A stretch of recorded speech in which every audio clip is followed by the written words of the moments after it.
Welcome. We're not quite ready for our meeting to begin yet. We have a couple of things that are certainly voluntary for our audience to participate in, and one of those is an invocation by our superintendent, and then we'll do the pledge, and then we'll call our meeting to order. So, Dr. Rollins.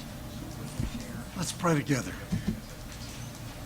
Dear God, we thank you for the abundant blessings you provide to each of us. We continue to ask your blessings on this work. We ask that you guide our thoughts and our actions and our every effort that's made in behalf of our students. We thank you for our parents and their continued partnerships. We thank you for our community leaders and for the service and the support they provide to our students. And we thank you especially for our teachers, our principals, and our support personnel who work every day to meet the needs of our students. And dear God, on behalf of all of us who are privileged to serve in this great school system, we pray a special prayer of thankfulness. Amen. Okay, Alex, why don't you come forward and lead us in the Pledge of Allegiance? There he is, right there. All right.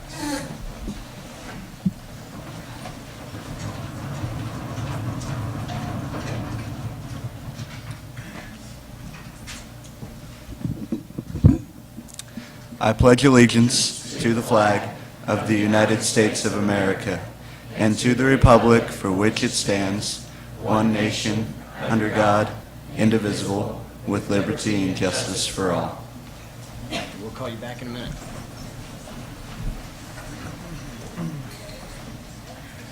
Okay, at this time I'd like to go ahead and call our meeting to order.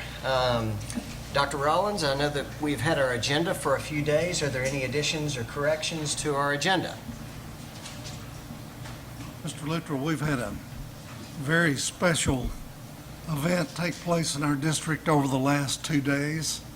And as we begin our agenda in just a few moments, I'd like to ask Dr. Mary Bridgeforth, who's in charge of our ELL program, to give us just a brief overview of the experience that many of our teachers and principals have had. And we've been a part of the White House initiative on improving services to our Hispanic students. And Mary, if you'd be so kind, in just a moment I'll ask you to come up and do that. But Mike, I would like to kind of read that into the agenda. And in front of you is a packet of information that kind of gives an overview of these last 2 days' events. So with that addition to the agenda would stand as presented. Okay. So do we have a motion to accept the agenda with that slight modification? So moved. Motion by Ms. McFettridge. Second. Second from Ms. Cook. All in favor say aye. Aye. Opposed? There's none, so the motion passes. All right. Board, you've also had the minutes of our previous meeting that was held on August the 12th. Had that for a few days, so I will also accept a motion on those minutes. Motion to approve the minutes. Have a motion by Mr. Owenby. Second. I think a second from Mr. Dotson. All in favor of accepting the minutes say aye. Aye. Opposed? There is none. Okay.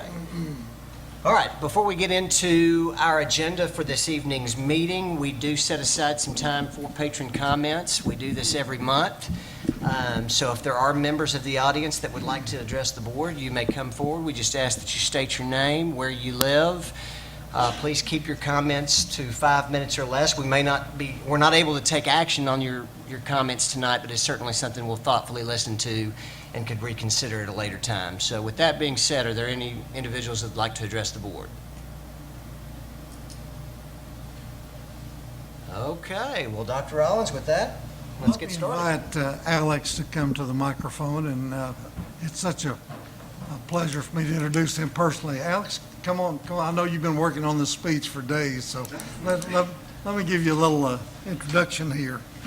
This is Alex O'Brien, and he's a senior at HAR-BER High School. His parents are Dave and Nancy O'Brien. He's attended Springdale School since he started kindergarten.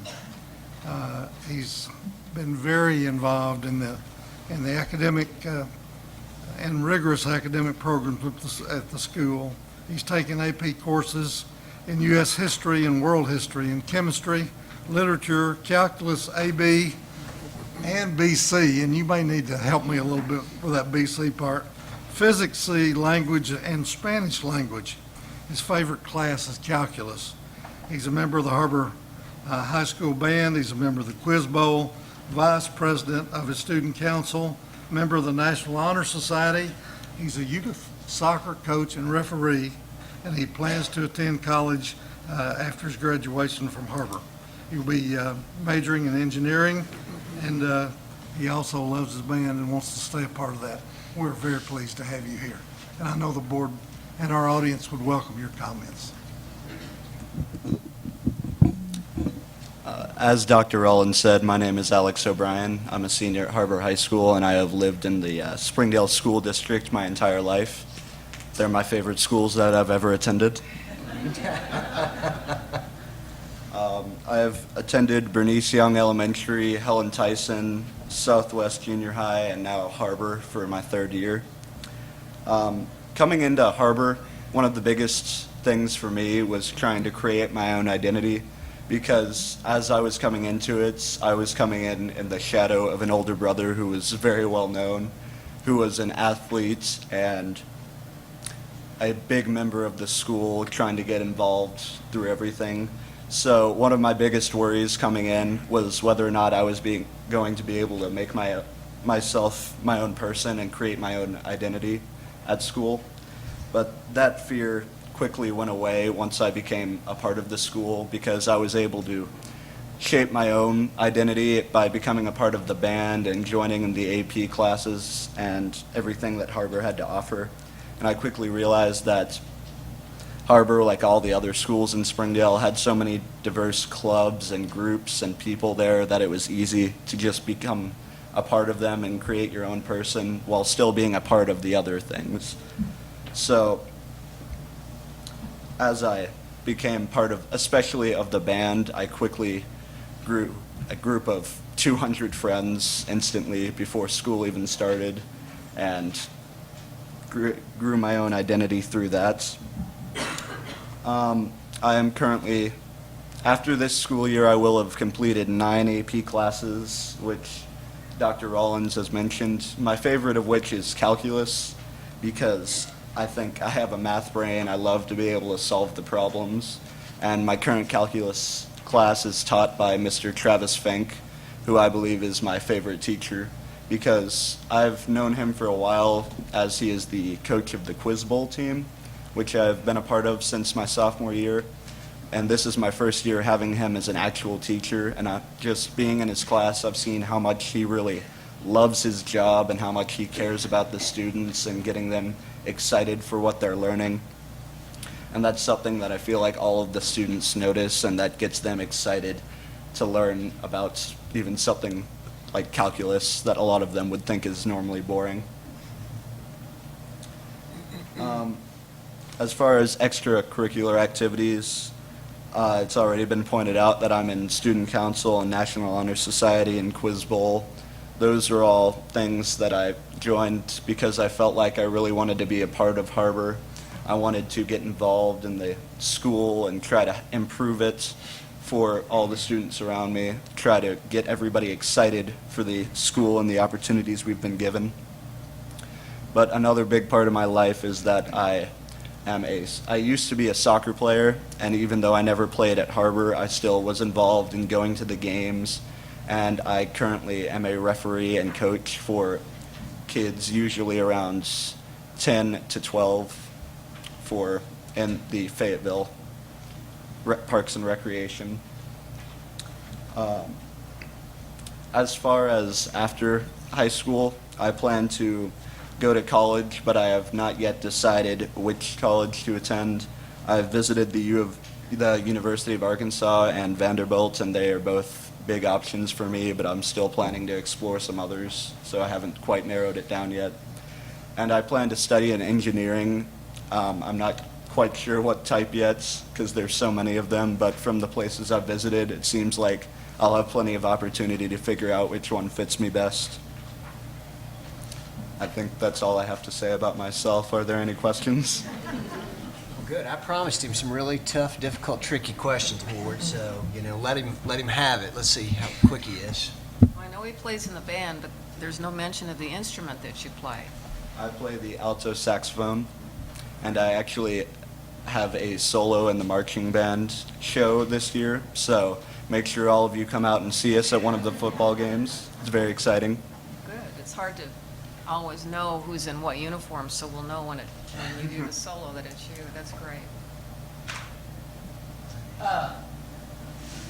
AP literature. What do you like to read?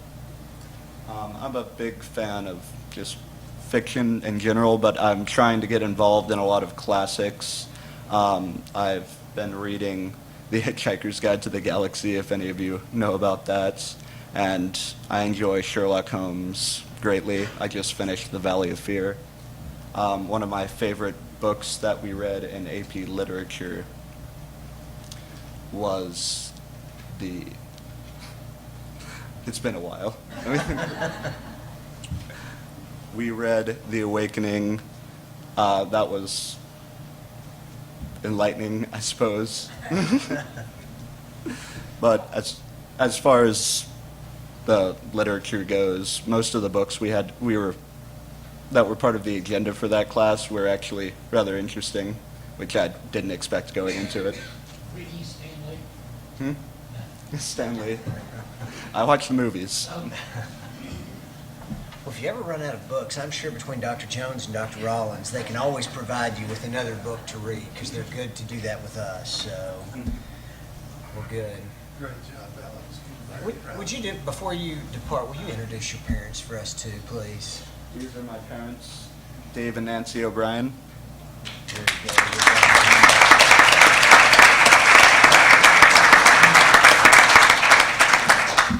Well, Alex I'd like is... to take credit for everything I've said because they think they had something to do with it.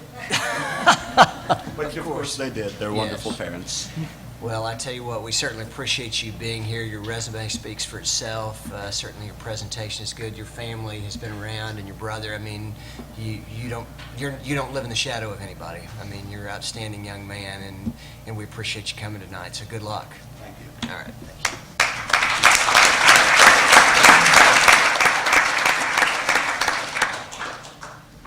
Mary, if you would, please come forward.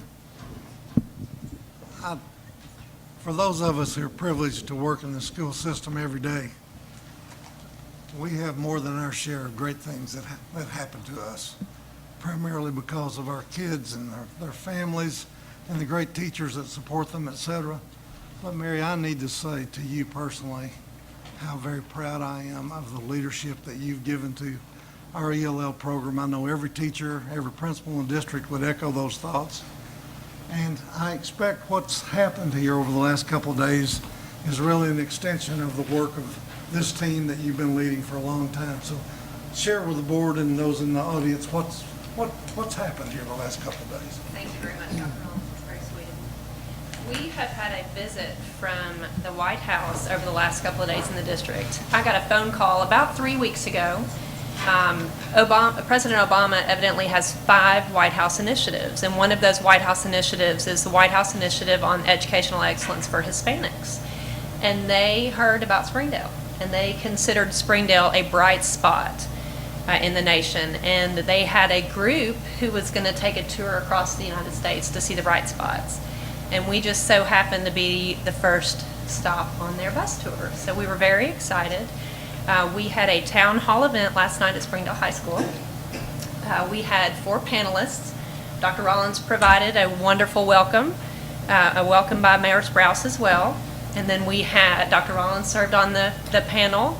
Sharon Darling, the founder and president from the National Center for Families Learning, came to town. It was funny, Dr. Rollins, when I was talking about them coming to see the family literacy program, he said, well, is Sharon going to be here? And I said, well, I don't know. I called Sharon, and she said, absolutely, I'll be here. So it's been wonderful. Medea Wright from the State School Board was on the panel, as well as Bill Schwab from the University of Arkansas. We had just under 200 that attended, and it was a fabulous event. Today, we started our day at Turnbow, and they came in to see our family literacy program. It was wonderful. It wasn't about the school district, it was about the parents. The parents sat at a round table with the White House group and just talked about how much the family literacy program meant to them and to their families. We then went on to HAR-BER. We have 79 students at the HAR-BER Language Academy as of today. And this group got to sit at the table with the parents and some of the students of the Language Academy. So that was an incredible event as well. And then we ended our day at the pre-K center, and they got to talk to parents of our pre-K kids. And it was just a phenomenal day. Dr. Rollins, anything I've left off? I just hope we can share that experience with every teacher in our district.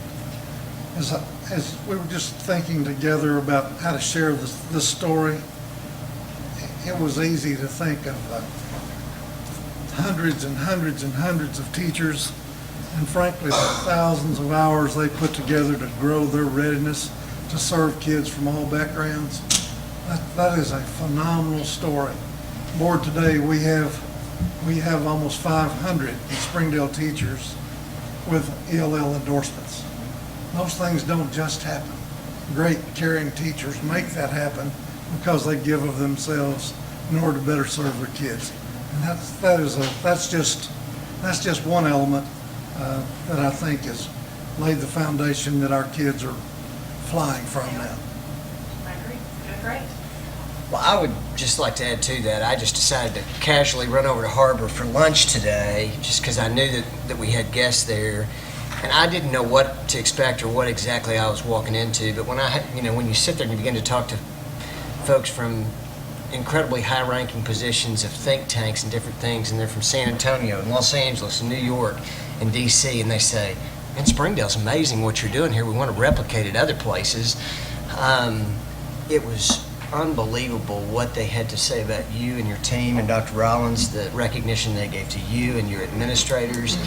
I mean, I was humbled. Board, I would just tell you, I know we know that we're surrounded by great teachers and great administrators, but that blew me away when you had opportunities to speak to those folks. It's nice to have folks, regardless of your political preference, folks from the White House that recognize what you do. That gives you some leverage and some ability to do things that's just remarkable for what you do. And it was unbelievable. It was neat. It was unbelievable. It was great 2 days. Thank you. Thanks. One comment, since I've been on the school board, I've always been disturbed when somebody that has the forum talks and bashes our public schools. And I just, time and time again, they need to come to Springdale, Arkansas. They need to come to Springdale, Arkansas. I think we're certainly the shiniest light, but I think there's probably a lot similar to Springdale in the flyover state. So I'm glad somebody came, and hopefully they'll share the word. I think they will. I think so. That's nice. Thank you. Congratulations. Okay. It's blue coat time. Can I ask my ag teachers to come down from both HAR-BER and Springdale High and bring these young people with you? You know, we've just, for those in the audience, the Washington County Fair is just taking place. All these kids have projects. They've competed locally. Many are winning locally. Now we'll go on to state and regional competition. Students, we are so proud of each of you, and thank you for coming tonight and sharing this with us. Mr. Burkett, are you going to lead off? You bet. I'll start out tonight. Thank you, Dr. Rollins. Thank you, board. I just want to thank you guys from the bottom of my heart. You always give us the opportunity. Dr. Rollins, the administrative team, gives us the opportunity to work with students on something that affects each of us on a daily level, and that's agriculture. And, we talk about all the different initiatives that the school district works on, and they're all wonderful. And we're very proud to serve here. We had a wonderful showing both at HAR-BER and Springdale High School this year.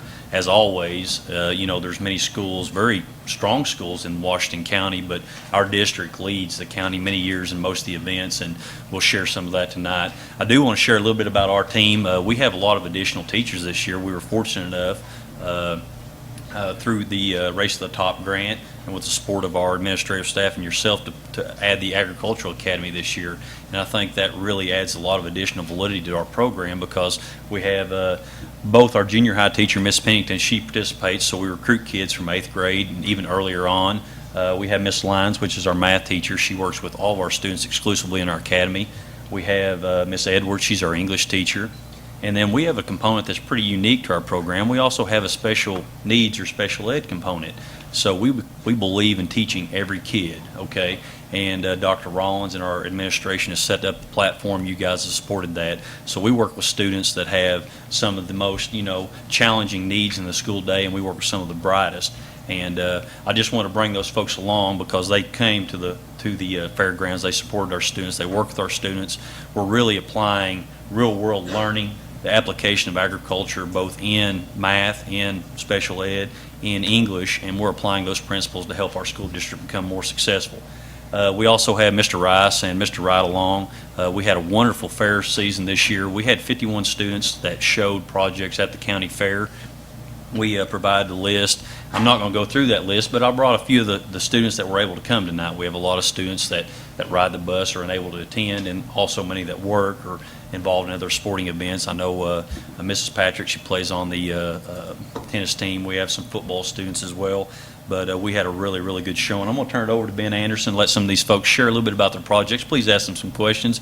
They work on these things year-round. I know Ben's looking for a calf right now. We have students, Jeffrey, he's working with goats right now. We prepare, as does HAR-BER. These kids work year-round, and we can't thank our students. And moreover, these parents are really supportive of our district. They're really the lifeblood of our district. They're some of the best people, salt of the earth people. They support our school district, and they support us, provide us these wonderful opportunities. Ben, tell them a little bit about your project. This year was my best year at the fair. I've showed for 6 years. This year I had the reserve grand champion steer, and I had 2 goats that I showed, and I got grand champion ag mechanics, and I had a lot of canned goods and just a lot of my entries all around. I mean, I think I had 40 entries this year at the fair, and so it was just a great year for me. And Mr. Williams at Reliable helped me with my donation at the livestock auction. It helped me, and it's going to help me through the next 2 shows at the Oklahoma Arkansas State Fair and the Arkansas State Fair. Tell them how much your cat brought. Brought $3,000 at the livestock auction. You didn't have to share that with your dad, did you? Yes. Okay, good. Show them your belt buckle. We want a belt buckle also. Nice. Swag. Well Tell me done. about ag mechanics. What my ag mechanics project was a bale accumulator and grapple, which picks up square bales. It picks them up 8 at a time, and you can put them on the trailer. And I sold square bales this year, and it went a lot faster than me and Garrett bucking them up on the trailer. Tell them a little bit about how it works, because it's really applied geometry and physics at its finest if you really look at the engineering feat, because this thing had probably 80 moving parts. So just explain a little bit about, how it works, how the accumulator works, and how the grapple works. Well, we have a skid steer, and on the accumulator, you just push it around with the skid steer, and you bunch up all the bales, and you put 8 in a little square, and then you go with the grapple, and you put the grapple on top of the bales, and it has hooks that goes into the bales and picks them up. It has a hydraulic cylinder that pushes down on the bales and then picks them up, and you can put them on the trailer. Simple as that. It was quite an engineering feat. So this is something you make? So Oh. Yes, sir. We built it in the ag shop. We produced 3 trailers this year and a variety of other projects. This one just happened to be Ben's. We enter those each year, and it really, Mr. Jenks says it often. It's not bragging if you can back it up, but honestly, and I say it as humbly as possible, our students and our mechanics and our metals turn out some of the finest work from any high school around. And we get that often, and it's because we have the opportunities, we have the support, and these students really apply the real world learning in the actual lab facility. So it's a really cool project. We actually have people that are wanting those now, so it's a really cool project. Garrett, tell us a little bit about you. I had a registered heifer, and unfortunately I did not make the sale. I was second alternate. First alternate went in, but I did not get a chance to go in.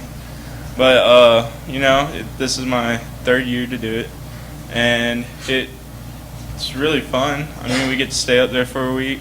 Me and Ben have our own trailer that we stay up there, and we just love it. It's just fun. Can't imagine that. Being out the fair, go to school. I showed goats in ag mechanics. I got second place on the goat. Went back into the arena to try to make the cells. Fortunately, I didn't make the cell. He looked at the goat, and I guess he didn't see what a lot of other people said that they saw. I didn't care. I was happy. I got second place for it. On the ag mechanics, I made a Christmas tree during the second semester last year for Miss Treat's class, and I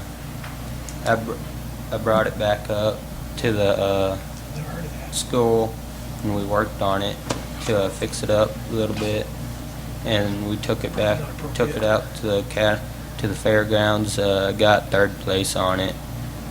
First year to do the ag mechanics. I thought it was pretty cool that we got to get out there, miss a few days of school to get out there and show our stuff and show y'all around, tell y'all and teach y'all about the importance of agricultural and such. A lot of us had fun at it, doing that stuff, and most of us cheered each other on, even when we didn't make a got in a better place than what we think we should have. But yeah, we was having a good time doing all this stuff. We're really proud of Jeffrey. One of Jeffrey's highlights is when the administration comes out. He loves talking to patrons. He really has a passion for agriculture, and Jeffrey really enjoys visiting with people and share his passion with that. And another category that we're really excited about, I want to share Cameron, and we also had another young man, Austin Jones. He was unable to make it tonight, but they both made the state through canned goods. So Cameron's going to share a little bit about her canned goods that made it on the state fair. I entered 2 cans of salsa, and I made a hot and a mild. And the process of making it, everybody thinks it's kind of difficult, but it's really easy. You have to boil water and soak the jars in it to sanitize them. And then you put the salsa in the jar. After you had cooked the salsa, you have to let it boil. And you put it in there, and then you put the lid on it, and then he will pull the lid down and seal it. And that's how it's sealed properly. A lot of people also are confused on how they judge canned foods, and I wrote some down. They will see like the packaging and see how it said the jar is filled to the appropriate level. You can't have it too full or not enough in there. There's no unnatural cloudiness. It has to have a nice color to it and not look bad. It has to be able to hold its shape in whatever you enter. You can enter like green beans or something, and it cannot have any strings or anything. And with the container, it has to be the standard canning jar with no rust on the lid, and it has to be a pint or a quart jar. And this is my first year doing it, so I have learned a lot about it, and I think it's a really good opportunity for people to do this. It's my first year to do it, and I made it to state, so I'm really excited about that. Well, we've got a break in a little bit. I'm assuming you brought us some salsa to have during our break. Unfortunately, it went to state. I don't have it. I've got a jar on I have a jar on my desk. I can run back over. Well, you may have to do that. That's great. Congratulations. We're really excited. If you see the list there, we had a variety of other projects, a lot of poultry projects. We got a lot of blue ribbons, a lot of first place finishes. We got a lot of second place finishes. the most interesting thing is out of all the students that, that participated, everybody won something. They may not have won the highest level, but we got participation in a variety of things. And the coolest thing about the fair is we can get kids that are involved, that live in town. They may not have a farm, they may not even have a yard, but we can find a project and connect them with agriculture and connect them with the fair and make a real life learning experience so they connect to school. And with the academy, we hope to connect all the subjects together so we're able to provide the best quality education possible. And so thank you. We're very proud of HAR-BER. They have some of the best success stories. They have, I'm very excited for them to share with you. They did extremely well. They have a second year in a row grand champion goat. They have a variety of kids. But I do want to say one last thing. Out of everybody at the fairgrounds, okay, I talked to a lot of folks, patrons, talked to Sheriff Tim Helder, talked to a lot of political candidates, you talk to other teachers, you talk to the fair board, and they cannot comment enough on how proud they are and how honored they are that students from Springdale show because of the humbleness. That's from both schools, HAR-BER and Springdale, the humbleness, the helpfulness, the kindness, and I just want to share that, and that's all directly related, and we get comments year in and year out how Dr. Rollins set the bar on how superintendents support students in all activities. He shows up at every activity. He supports us. And board, I just want to thank you and thank Dr. Rollins. He's always been a huge proponent. And everything that goes on here is directly related to you all and Dr. Rollins. So thank you all. Turn it over to HAR-BER.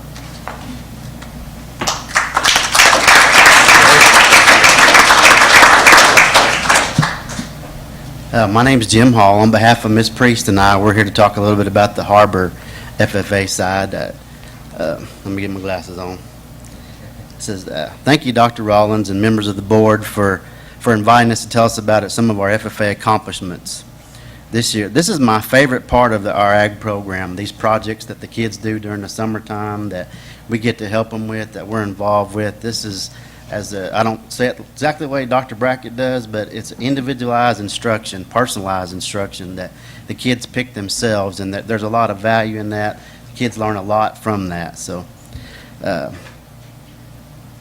says we're here to give you kind of an overview, or I'm here to give you an overview of some of the members. Will kind of talk about themselves. We had over 30 kids participate in the fair, and 9 of them made the sale, with a total of $8,000 plus. There's some add-ons to add in there too that we don't have the numbers on that yet, but we had 9 make the sale with a total of $8,000 in sales. So it was a pretty good year for us over there. So we're proud of our members. We're proud of our members here to represent. This is not all of them, but this is the ones that we had that could come tonight. So with that, I'm going to let them introduce themselves, talk about their projects, kind of tell you about what they were involved with through the spring and summer and throughout the year. So, Alice?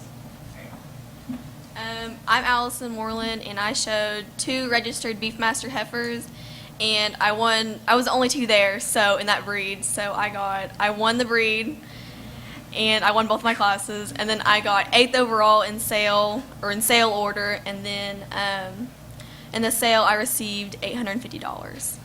Nice.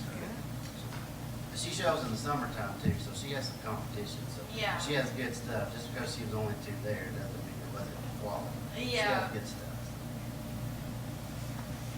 I'm Josie Coots, and I go to HAR-BER, and I showed chain broilers at the Washington County Fair, and I got grand champion and went to the premium sale and got $475. Chicken? I show 3 chickens, and I raise them for 7 weeks, and I feed them all the time, and whichever bird that has the biggest breast wins. So. Bigger is better. Wow. My name is Ashley Mueller, and I'm actually the HAR-BER FFA president this year, so that's a really big accomplishment for me.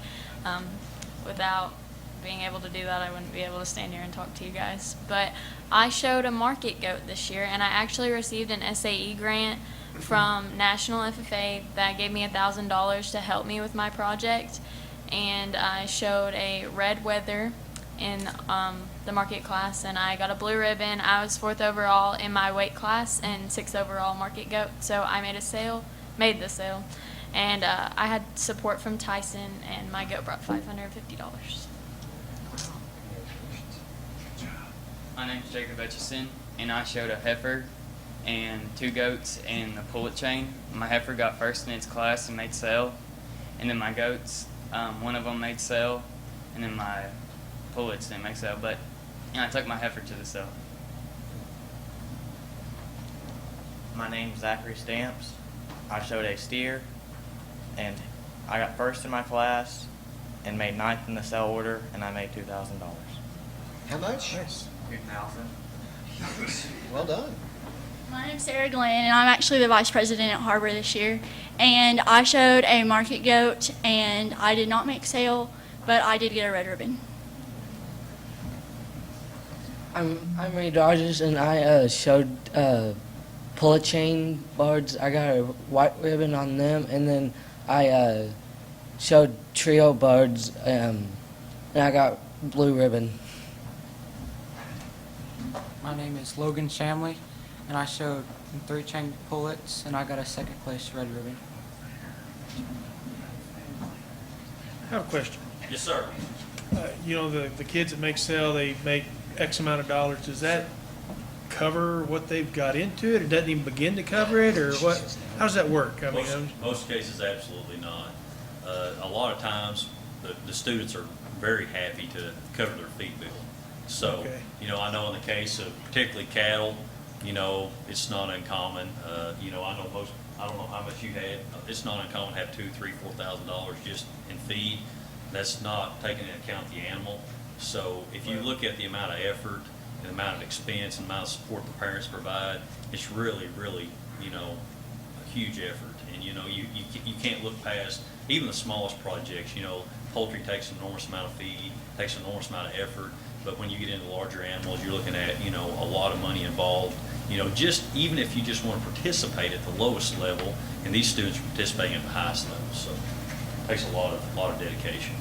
We have some parents here also, parents of students.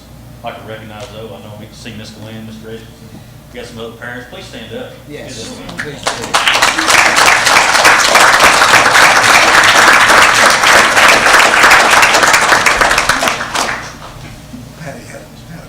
Dr. Rollins asked me to speak to you about family, and he doesn't even realize what our family has experienced the last week when we had to say goodbye to one of our very special students who moved to California at the last minute. So I don't know if I can say this without crying, but family is what these kids experience, and this program pulls kids together from all different backgrounds. Last night we went out to Reed's house and helped him. His family is from the city, and they know nothing about cattle, but Reed, for some reason, somehow I asked his parents how he got his redneck gene, because they're from the city and they know nothing about cattle, but because he wanted cattle, they bought cattle. So a bunch of these guys went out to Reed's house last night and helped vaccinate cattle, and then ate hamburgers and just sitting around with them eating and experiencing that, and the number of students that we have in our program, and Mr. Hall and I were making a list of some students for one of our buyers who was asking which students needed the financial help. The number of students that we have currently being raised by single dads is astounding, and some of them are here tonight. And just to see what that father can do for his children is amazing. So we bring in all different backgrounds and become a family, and they support each other and cheer each other on, or celebrate their successes, like Ben said and Jeffrey said, and then also mourn the loss when they move away. So, and we had students the week before the fair that were not even involved in projects going out with us and helping pick chickens, because the students start with 25 chickens and you just take 3, and you have to figure out which 3. So we had 10 students going around with us the night before helping shear goats, and it was students that did not have animals but still felt part of the fair. So it is a huge family. Can you show fried chicken? There's actually some prepared food classes. Yes, sir. There you go. I have a question, real quick, and Ben, I'll just ask this to you. Okay, so you've gone through this project, you received some recognition for it. What's next? I mean, does that help you with a family business? Does that help you in your other schoolwork? Does it help you with any kind of college, you know, admission or scholarship opportunities? Tell me what's next. I'm planning on to have my own cattle company when I get out of college. I'm going to go to the U of A, get a major in beef science, and yes, it will help me. I mean, this money will go to buying other cattle for my cattle herd, and the recognition, getting my name out there, saying, hey, that guy's got cattle, you can go buy from him. It'll really help me through the long run. Gotcha. That's good to know. Thank you all so We're much. very proud of all of you. Yeah, Thank you.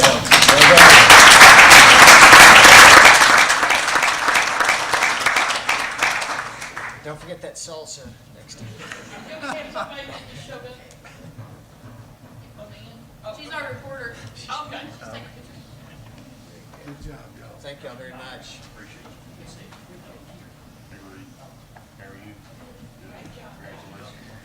Did they say how many was going on to the state?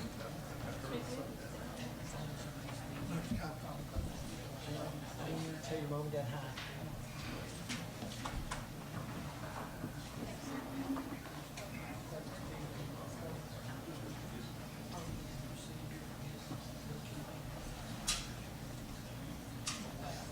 I heard some words from Jim and a few other folks earlier. It was great to hear Chad use words like that he's humbled and all of that. I'm really humbled to be here tonight. This is difficult. For those of you that don't know these two people, this is Junior Copeland. This is Jim Reed. Junior Copeland is our supervisor for all of our maintenance. Jim is our supervisor for all of our new construction that we do in the district. They have worked here for 35 years and 35 years. Junior's last day at work was today. Jim's last day at work is tomorrow. I just wanted to let you know, you talk about the culture that we have. I can't think of two people that have been more devoted to doing good work on behalf of our kids in our buildings, in our facilities, and every amazingly difficult problem you could ever encounter at every hour of the day and night, 7 days a week. You'd never find two more people that are devoted to their work than these two. The phone calls that they get, the situations that they get, range from the sad to the humorous. You just can't believe the things that we deal with. It's been my pleasure, even in a short several years that I've worked with them. I think if Dr. Bradshaw were here, he would say the same thing. I know that Dr. Rollins feels very strongly about all the work that they've done. In an era where we push specialization, everybody needs to be a certified HVAC. Everybody needs to be certified electrician. You're looking at two people here who literally know how to do everything with everything. It's real old school stuff. These guys know their stuff, and literally, you could ask them any question on any subject, and they can probably give you a pretty good answer as to how to fix it. It's just been my honor to work with them. It's been a joy to work with them. I've learned from them every day, not just the elements of the trade, but the important part of working with people, getting along with everybody, and really working hard to take care of our kids, our teachers, and our buildings. So, Jim, Junior, I can't thank you enough for it. Thank you very much. It's been a privilege. Working for you. Dr. Ryan?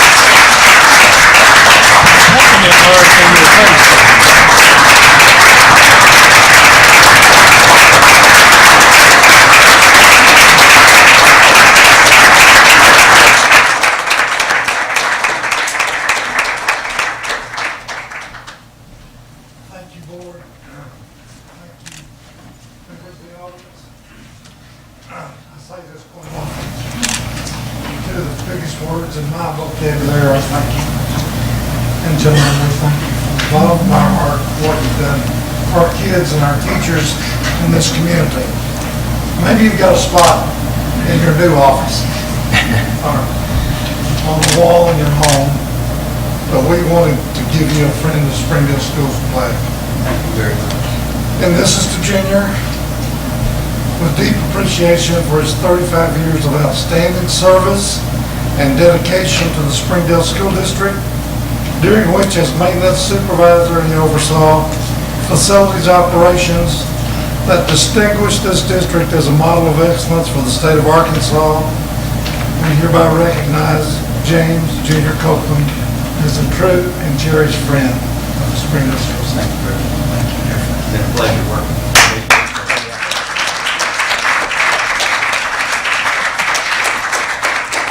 It's been a real pleasure working at Springdale Schools and for Springdale Schools. It's my family away from home, and I spend more time here than I do at home, so it is my family, and it's difficult to leave. But Dr. Compton and Dr. Bradshaw and Dr. Rollins have all been great to work for, and we've had what we needed to get the job done, and 35 years went by in a hurry. But it's time to let some young new people get in there, and I just appreciate having this long. Thank you. Jim? 35 years as well? You guys have been, y'all been partners together all along, haven't you? Yeah. With deep appreciation for his 35 years of service and dedication to the Springdale School District, during which he oversaw construction of new facilities, additions and renovations to existing facilities, helping to distinguish the district as a model of excellence for the state of Arkansas, we hereby recognize Jim Reed as a true and cherished friend of the Springdale school system. Thank you, Jim. Thank you.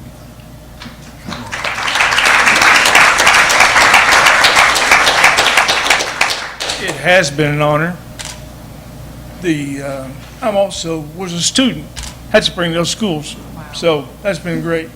Made some great friends. Enjoyed it so much.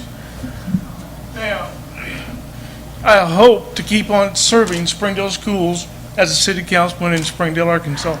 Folks, it's been fantastic. Thank you.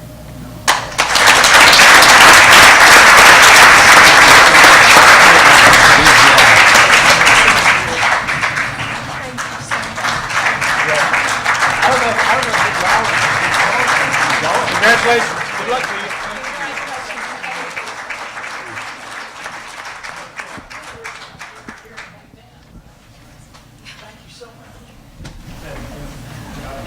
Well, I sure know that Dr. Rollins has heavily relied on both of those two gentlemen over the years. I mean, there was never a problem or a challenge that he couldn't call one of those two guys that could come fix it. So, I mean, I know they'll be missed and big shoes to fill, but like you said, there's other folks that'll come along that'll do a good job, but I know you'll miss them.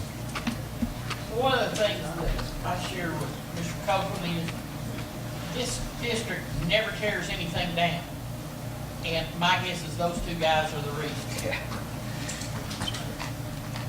They are so special, and we all appreciate them and will forever. Dr. Borledge, if you come forward, please. It's hard to follow two legends.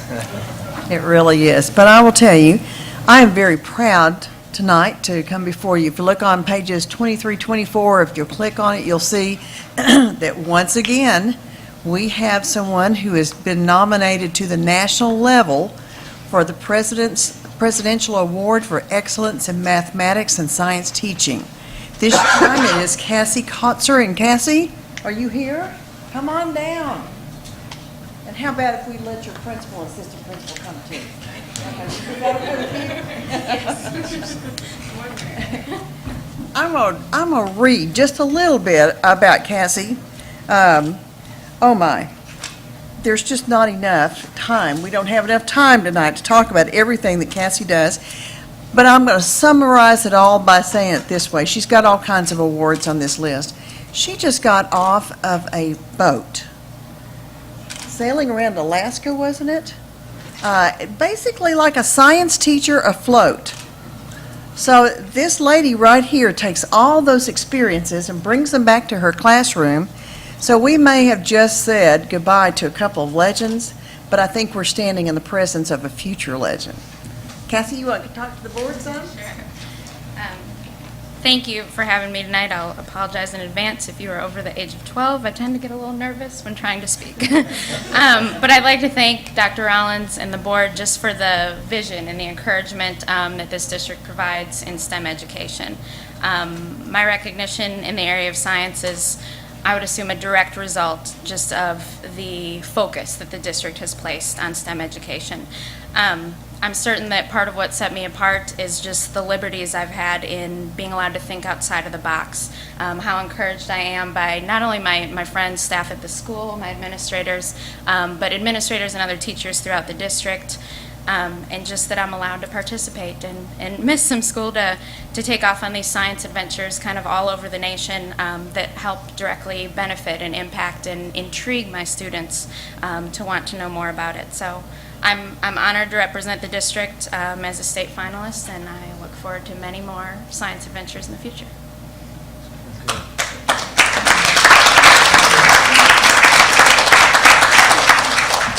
Okay, so it looks like we do have a little bit of information in our packet. So the next is November the 6th, a state, or I may be looking at the wrong dates here. What's the next recognition you expect to hear something about? Or? I believe there's a luncheon in Little Rock about November 6th. Okay. They sent me a little information, but I was, as Dr. Morlich said, I was in Alaska, so the internet was a little bit intermittent when you're in the middle of the ocean. Well, when you're kind of a big deal, it's tough to keep up with everything, right? Well, that's tremendous. Well, you're certainly in a building that has a culture of great achievement, and I think given the freedom to really do great things. I know Dr. Rollins has shared a book with me recently, and probably with you too, about the speed of trust, and talking about, the trust that he has in your building principal, and that makes everything so much easier, and she has with you, or you wouldn't have these opportunities. So thankful you make everybody look good. Thank you. Other questions, anybody? I want to hear about this Alaska. Yeah. I'd found the opportunity a few years ago, in this past, a little over a year ago, I applied to a Teacher at Sea program. It's run through the National Oceanic and Atmospheric Administration, and they've set goals just to get teachers mixed in with their work on all of their ships to help. They're looking for, they're looking toward the future. They're looking for long-term employees. They're looking for well-trained scientists, well-trained engineers. So they're just trying to get the word out there, and they bring teachers in to help do that, to help intrigue the kids. And I'll be honest, before I applied, I had never heard of NOAA. I couldn't tell you what it stood for or what they did. And they said they found a lot of that, and it's not just because I grew up in the Midwest, but going out there, seeing the science that they were doing. I was placed on a hydrographic survey ship. Couldn't have told you what that was before I went, but you can come to my classroom and my kids will tell you all about it now, or in a couple weeks. But I had the opportunity to blog with my students while I was gone, to email with them a little bit, so they could see what I was doing and why I wasn't able to be with them, and start getting these ideas of things they could do in the future. I want all my students to know, as I'm sure most of the teachers do, I want great things for their future, and I want them to know, yeah, we live in Arkansas, but you want to be a marine biologist, you can go do that. You want to be an engineer and kind of travel the world, did you know there were ships you can live on and get to do that?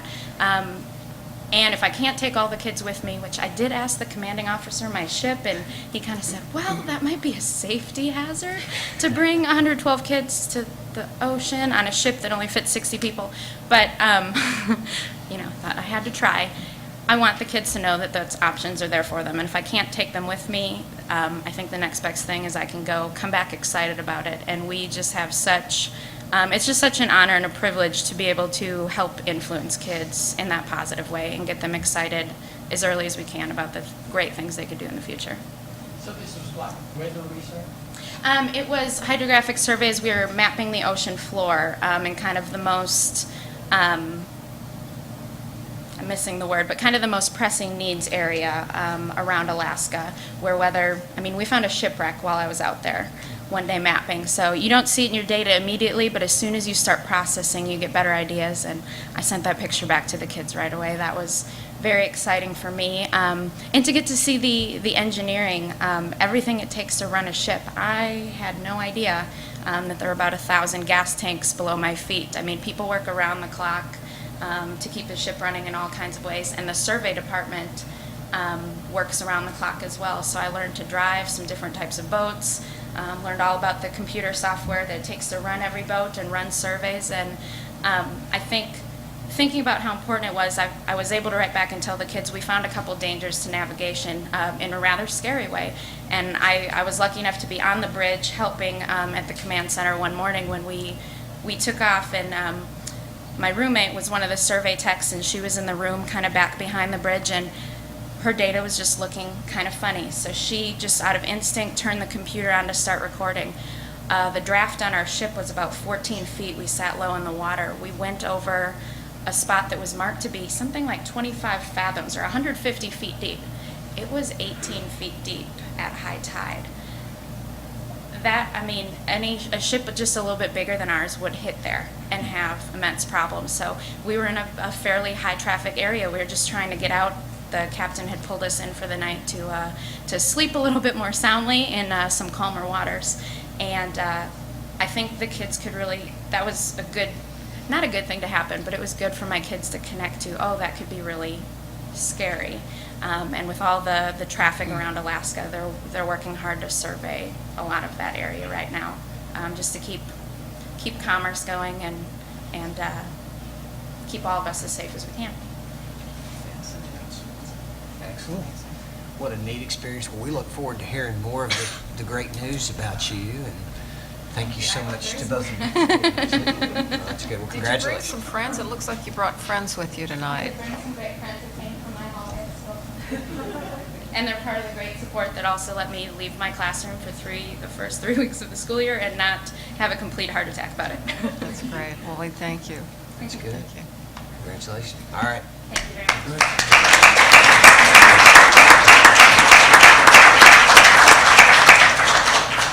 Board, we're on item E in the first section of the agenda. I'm going to ask Mr. Hendricks to come forward and introduce this section. Obviously, we're here at the beginning of a new school year. There's so many special divisions within our areas of service, and I wanted some of those who have immediate supervisory responsibilities over those instructional areas to give you an overview of their work. So Clay, with that, would you give set to this section? I will. We work in such a special industry. Each child is such a special treasure to us. Each child that enrolls in one of our schools we welcome with open arms, and each child is unique, and that is part of what makes our district so special. Whether they come from across the ocean or from across the street, whether they are ahead or whether they need some additional support, whether they're bound for college, technical training, or the workforce, the program leaders and educators in the Division of Instruction meet them where they are, and they provide to them the highest level of service. Tonight, you will get to hear presentations from several of these leaders. These great ladies and gentlemen are hardworking. Their leadership is part of what makes our district great. They have my respect, and I can proudly introduce them to you tonight. First is Mrs. Darlene Freeman, and she is the Director of Pre-Kindergarten Program.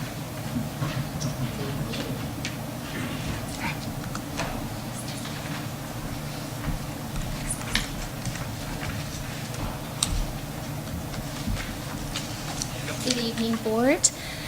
I wanted to let you know that pre-K is exploding in our district, if you don't know. We have 980 pre-K students currently.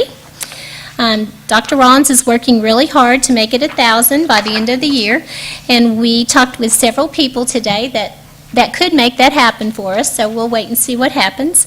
I just went ahead and typed this up for you, and I'm not going to read it, but it talks about where we have 14 sites, we have 49 classrooms, we even have classrooms at George Junior High now, and we have classrooms at Joe Kelly.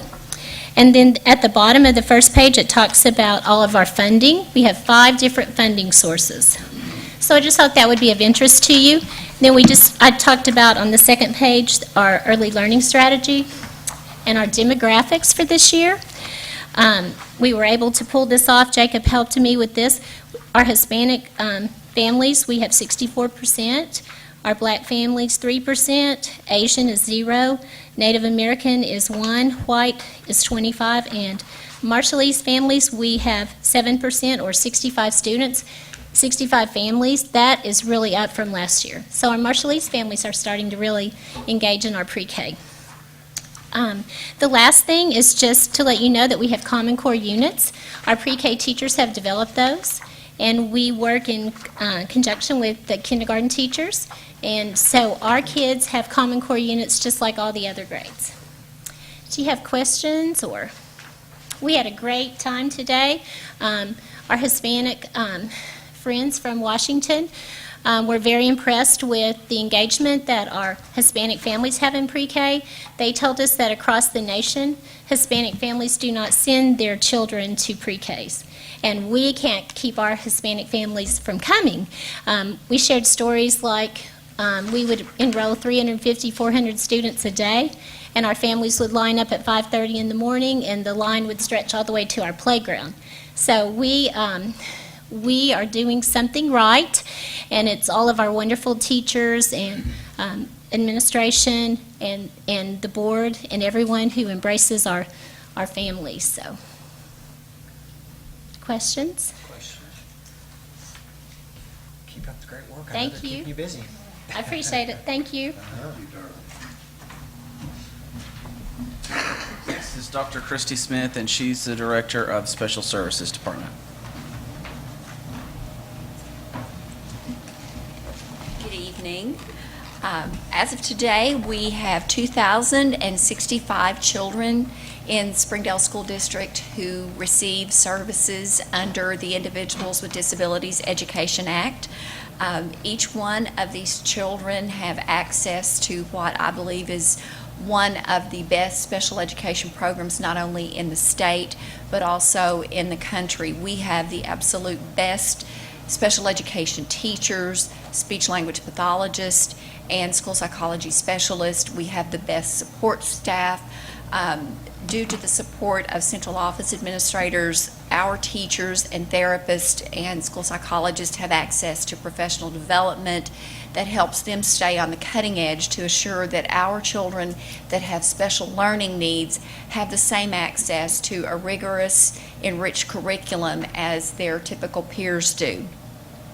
We welcome 10 new special education teachers to Springdale this year. Most of those teachers came due to other teachers that were moving or retiring. We have one new teacher that is serving in a TOSA, a teacher on special assignment position. We already had one TOSA, but her work focused on the teachers and the children that are in a self-contained setting. Our new TOSA, her name is Petra Nelson. We stole her from the Department of Education, and she is working with our resource teachers and our teachers that work in co-taught settings. And one of her focuses for this year is to work with our literacy TOSAs to make sure that our resource and co-teaching teams have the same tools using the UBD model and those lessons for making sure that our kids that are in special learning settings have access to Common Core and are doing project-based learning as well. We are hosting several interns this year. We have one school psychology specialist intern. It's a young man who has kind of entered into a building with a lot of women, so I'm sure that that's a little bit of culture shock for him. He is bilingual, and so I'm thrilled that we are able to have an intern who we hope will be able to have him as a school psychology specialist next year, and this is a definite area of need for us, and so we are thrilled to have him with us. We also have 8 speech language pathology interns. I got a phone call from Dr. Marilyn McGee at the university actually on Monday, and she said that she had another intern who is bilingual. So to have speech language pathologists who are able to work with our children who come from Spanish-speaking families, I think is powerful. So we are definitely growing capacity, as Dr. Rollins and the other superintendents have encouraged us to do everything that we can to make sure that we are building capacity within our own ranks. Some of the other initiatives that we're working on in addition to UBD and to co-teaching, we are working to make sure that our teachers, that our therapists are well versed with children that may not have had a pre-K experience and for whom coming to the structure of a kindergarten classroom might be challenging for them. So we're working to try to tool our teachers with the skill set so they can help those children be able to make that transition to the structure and the enriched language environment of the school setting. So we are off to a rollicking start and just working very hard and serving children to the highest levels in Springdale.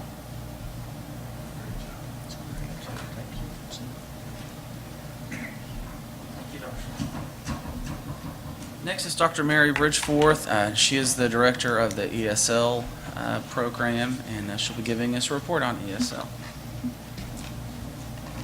All right, as of today, we have just under 9,500 English learners in the district. Quite an increase from last year. Last year we had about 8,900, so we're up to almost 9,500. There are 40 languages that are spoken by students in our district.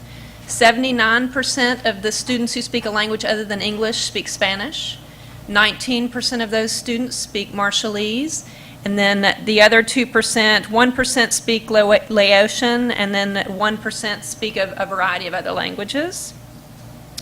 32% of our teachers hold an ESL endorsement. An ESL endorsement requires that teachers attend 12 hours of graduate credit. There are a number of ways that they're able to be endorsed. We have an endorsement program in the district called ELI, English Learner Institute.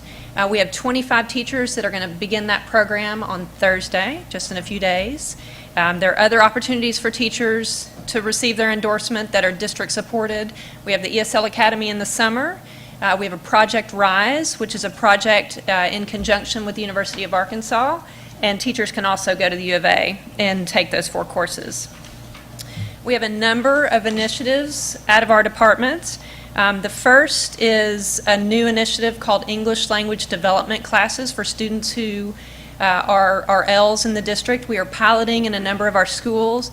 It's basically just specific English language instruction based on the level of the student. So if you're a level 2, then we're pretty sure that this is the language structure that you need to work on in order to move to the next level. So we're going to pilot that at Jones Elementary, at Sonora Middle, and then we're doing a smaller pilot at some of the other schools in the district as well.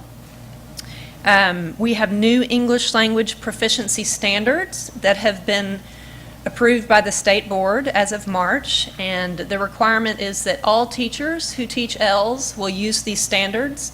This year is a pilot year, or not a pilot, but the rollout year. And so we have to introduce teachers to standards. Next year, standards have to be fully in place. So one of the things that we're doing is we're looking at the UBD units that have been developed out of the Curriculum Instruction Department, and we are integrating those English language proficiency standards into those units, and then building in scaffolds for students who need extra language support. I mentioned our language academies earlier.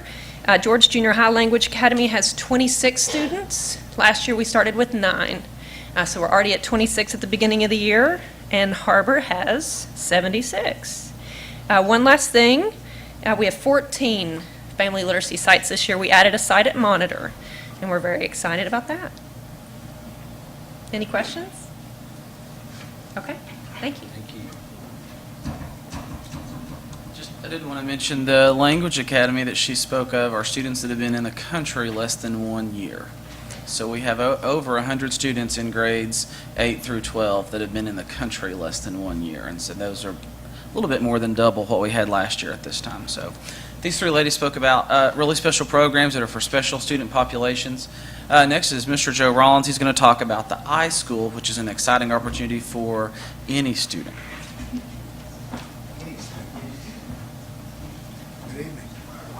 I may not be able to have as large a number of students to talk about as they have yet, but I will. Last time we talked, we were getting ready for school. We had talked about all the parent nights and all of the excited students that had already come to collect their technologies. They were ready to go. We had talked about the advisory piece, and I can tell you that right now that's up and moving. We've taken all of the the personalization data. We've taken the student learning inventories, the career inventories, the personality matches between students and advisors, and now we're actually having school. So a couple of high points. We've had a chance to share our program with members of our legislature. Some of you got to be there for that. That was a big day. They came and toured our facility. They absolutely loved the program that we had to offer. Things that they got to witness that day, another crowning moment for us already. We reached out based on some of our early career interest data. We contacted some of our community members in the surgical field. They brought us a Da Vinci surgical robot, a $2 million machine that our students had the opportunity to actually get inside the hood and use this machine for 2 days. And our legislators came through. They had obviously a lot of time that they wanted to talk to the kids, but they spent a little bit of time looking at this machine, wanting to use it also. So one of our high points already. Tomorrow we're going to have the same kind of conversation in terms of pre-engineering and architecture. As a part of that conversation, we talked about where we came from. Mr. Jinks and I had the chance to visit about how part of our advisory model, how that cross-curricular impact comes from some of the legwork that our academies have done in both of the high schools. How that advisory component's now going to stretch well beyond immediate grades, courses. Now we're actually going to get into community development as we add in additional advisors from both the community college level and then from the business and industry level as our students progress through school. So our kids are excited. We're actually growing in number. I can tell you that I've enrolled 3 in the last 2 days, and that's going to continue to grow. I've got more phone calls waiting on me to return tomorrow. This program is only going to get bigger and stronger. The kids are excited about it. I've got a team of teachers who are ecstatic to come to work every day. I get phone calls from parents asking, what are they doing for my child because my child actually enjoys math class.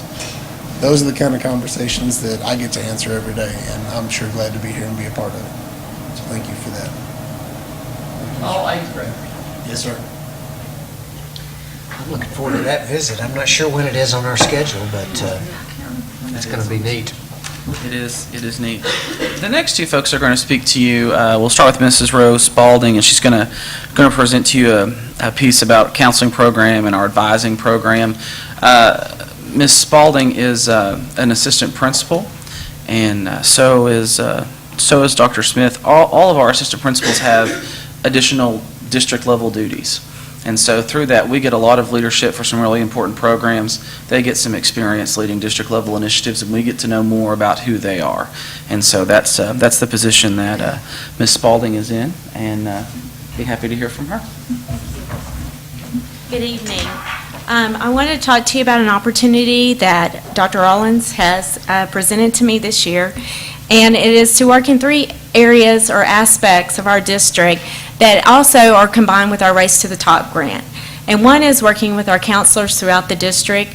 I will be working with K through 12th grade counselors, and one of our goals is to establish a PLC, an effective PLC with our counselors throughout the district. And another goal is to develop a Springdale Public Schools counseling handbook that focuses on student services so that when we have a crisis or when we have parents that have questions, we can go to the handbook and give them those resources to help them be successful, not only academically, but also emotionally and physically within our district. Another area that I'm going to be working on is our advisory component, and we are establishing advisory groups for our students. We have implemented those groups at 6th and 7th grade, and we are implementing at junior highs starting last year and also carrying it through this year at our junior high levels. And eventually we will be implementing advisory components at our high school. And one of our goals is to see that each student has an adult that they can have that personal relationship with within the school that's there not only for them academically, but also personally to help them get through the school day on areas outside of the classroom. And with that, we are looking at correlating that also with making sure that we tie in our career readiness and making sure that those students are prepared to go out into the world once they graduate from high school, whether it be to a four-year college, a secondary institute, or into the workforce. So we're going to tie in the career readiness into our advisory component. Another thing is that we're going to tie in our student-led conferences. with the advisory component. A lot of the students will be preparing their information for their conferences with their parents during this time and coordinating that sixth grade all the way up through high school and developing a plan so that we can make sure that their information rolls with them each year to the next grade or to the next school. And also another component is when we have students transfer between schools within our district, making sure that their student-led conference components transfer with them to the school that they're going to. And then the third area that we'll be working on this year is our career action planning, or our CAP conferences. And it's, again, we started 2 years ago, making sure that we streamline our process with our students moving from school to school. And so we will continue to work with that with our counselors. We will tie in that, working with making sure that we have coordinated dates throughout the district so that the parents have the opportunity to go to each of their students' schools on those parent nights, CAP nights, if they have students who are in different schools throughout the district. We want a clarity on the relationship between our student-led conferences and how they are going to connect and tie into our CAP conferences in the spring. So how do you think the student-led conferences will go? I think it is a process, and we are training teachers on how to work with students on designing the student-led conferences. A lot of our teachers went to professional development this summer, and they are working with our teachers within the buildings to help them prepare students for those. There's a lot of practice that's going to go into it before the nights that we do our student-led conferences, and I think overall it's going to be so much more engaging for our students and our parents than doing just a basic CAP conference. That's a wonderful idea. So you pretty much think you'll be ready this fall? Yes. And there are some schools doing student-led conferences this fall. Some of our schools are going to do their first ones in the spring. Our middle schools actually started last year with their student-led conferences. That's awesome.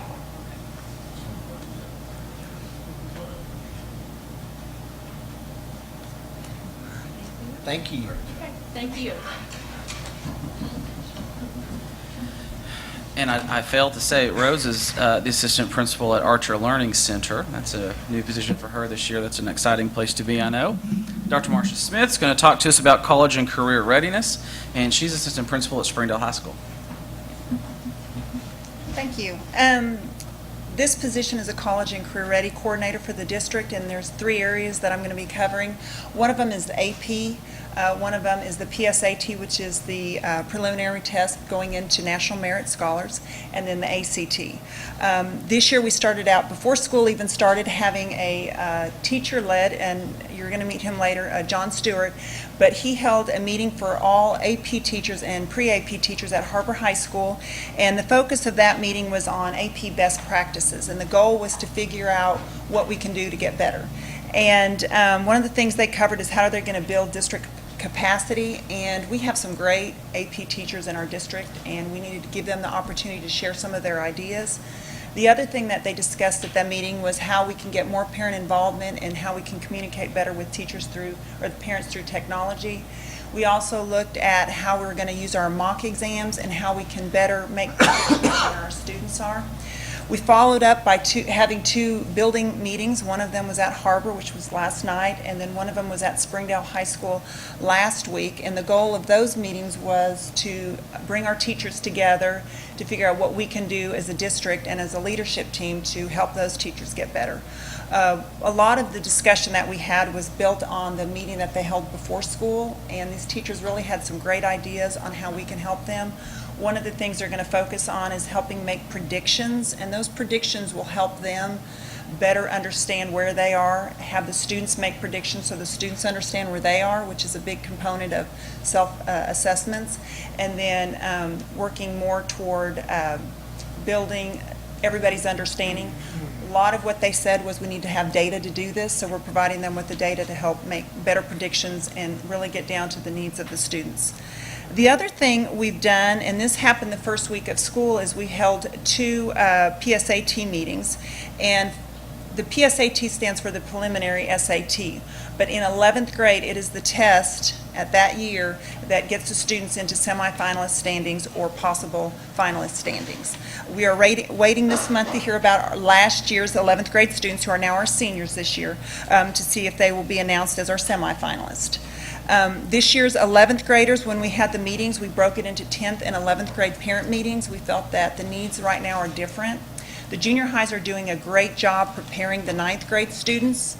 Then they send it to us as 10th graders. We give the 10th grade, we give the exam to all 10th grade students. However, the 11th grade year is the critical year which starts the process. It is an 18-month process from beginning to end of semifinalist standings. At those meetings, we had a SHS parent night and a HAR-BER parent night, and I had Alex, and I wish he had stayed here. Alex was one of the guest speakers. I thought he would be a great asset to try to explain to the students and parents exactly what they needed to do and where he was in the process. I have no doubt he will be named very shortly, and I'm excited about that. We did follow up with these parent meetings with having boot camps. Those will be held prior to the PSAT exam, which is October 16th or 15th on a Wednesday. Those are being held at all 4 junior highs and both high schools. I will say we had about 65% of our parents showed for these meetings, and the reason we had such a large showing is because of our assistant principals calling Ladina Eads at Springdale High School and Nicole Davis at HAR-BER High School. They spent evenings calling parents and inviting them to these meetings. So we had a big turnout, and the parents are very excited. We will be doing the boot camps the two and a half weeks prior to the exam, getting the students ready, giving them more mock exams for possible finalists.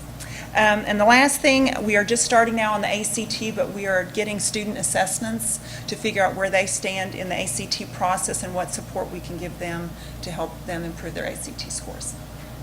Do you have any questions? Well, I think we know that's a big job, and it's a big push, and I know Jeff's talked about it a lot in terms of that achievement, so I'm glad you're leading that initiative. 65% of how many students? We had a little over 110 students that we called for both high schools. We had about 70 families show. That was the families. We had a lot more than that if you include parents, siblings, and then those students themselves. We did have a couple parents call that weren't able to make it, so we did have those conversations on the phone as well. Do you know how many kids were in this program last year, or a similar program, or were in line to take this testing? We've been tracking this cohort of students, and it is raised a little bit from last year. The cutoff score we look at is 150. Our goal this year, our expectation is a 205 will make a semifinalist cut score. So we start prepping the students from 150 on. So it's grown a little bit. Thank you. I know you knew this already, but our assistant principals, in addition to helping daily in those buildings, they really contribute a lot to the district level leadership. This is just two examples of that. Next is Ms. Jocelyn Davis, and she coordinates our transition program, which is another opportunity for a special group of kids, and it's really an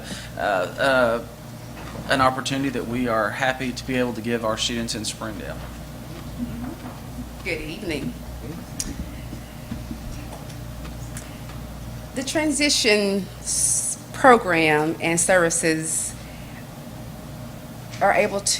we expand them every year due to the support that we receive from you, Dr. Rollins, and the partnerships that we've established.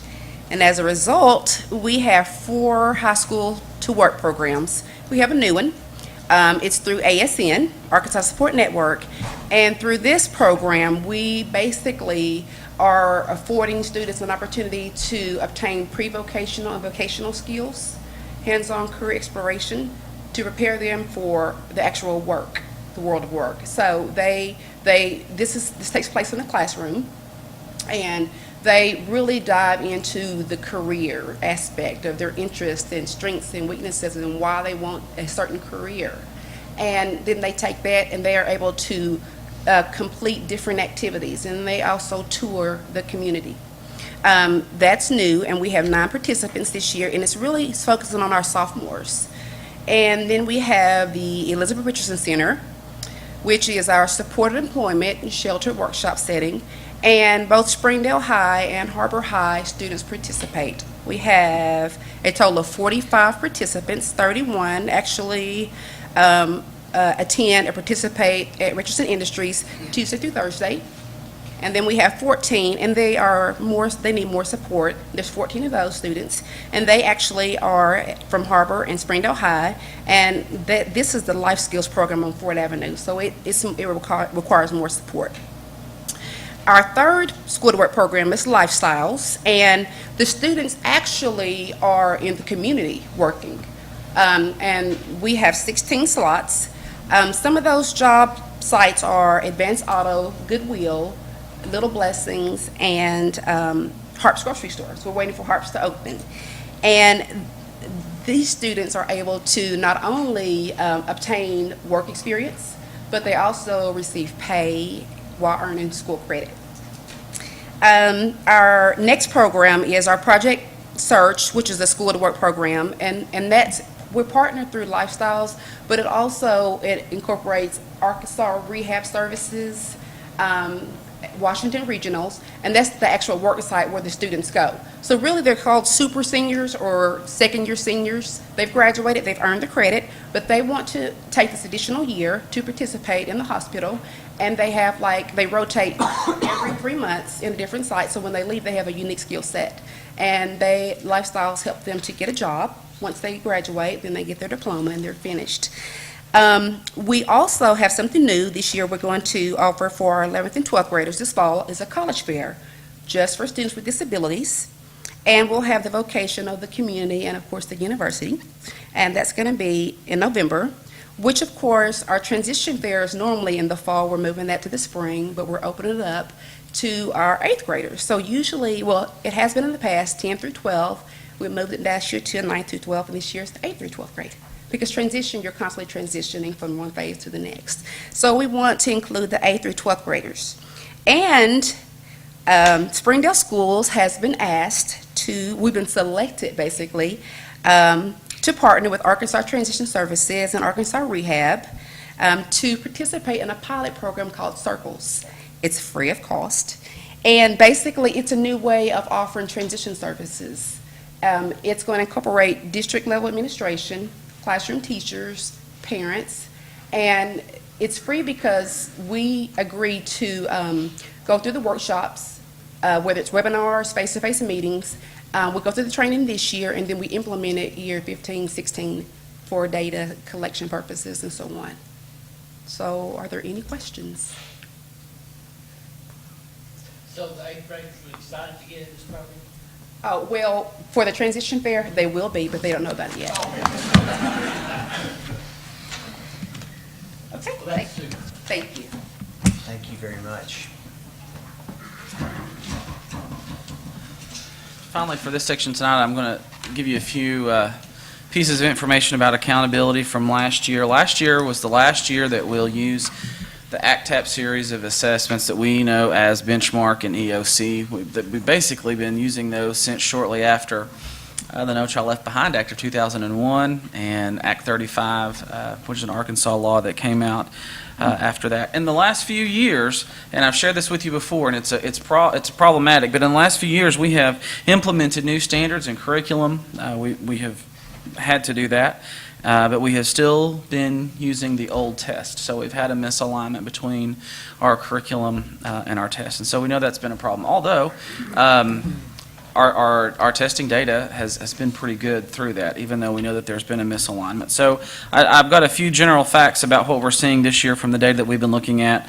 Elementary and middle school math have really been bright spots for us. They were not as bright last year. We're looking right now and correcting some curricular issues, especially in K-5, to try to help that. We believe a lot of that is the Common Core math and the new math curriculum and the old test. But we're looking very closely at mathematics, 3 schools, and I can't wait to celebrate this with you, but 3 schools have major achievement, or major increases in achievement. So there's a lot of really good stories there. And we have a secondary school, and I'll have to confirm this, but we have a secondary school that I believe made the largest increase in literacy achievement in the state. About a 12% overall increase, which is unheard of, especially on the end of an accountability system to still be making double-digit gains. So, and we're working to replicate that success in the other secondary schools that need that. Right now, the corrections process is open, so we have the testing data.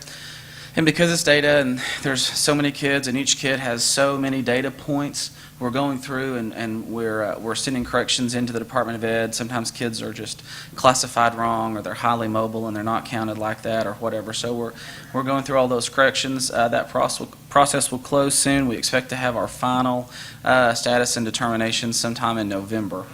And so obviously we'll be sharing those with you right now. So I guess the 2 takeaways are we have some really bright spots, and then we have definitely looked at the data, and we continue to do that to make adjustments in curriculum and instruction as appropriate. So that's the very general report about data right now. I did want to mention, and I think you definitely know this, but Dr. Smith's presentation was directly related to Big Audacious Goal number 3 and 4. So she's helping provide the leadership for that for us. When will the window close on contesting or reviewing all this data and different kids? And I've got a couple of weeks left, I think. All So right. they close the window, and then they look at all of those corrections and decide if they're going to approve them or not, and they don't put out any final reports until they can put out every district's final report. Okay. And we would anticipate those final reports being available to us in November. That's right. That's what we anticipate. Will we see them before they go public? Yes, we can send them out to you before they go public. Yes. Before they do like a state. Oh, sure. Yeah, absolutely. Yeah, we have Not a city. we have some days. We certainly have the option to do that if that's what we need to do. All right. Other questions? Clay? Thank you all very much. Thank you all very much. Appreciate y'all. Yes, I appreciate everybody's time.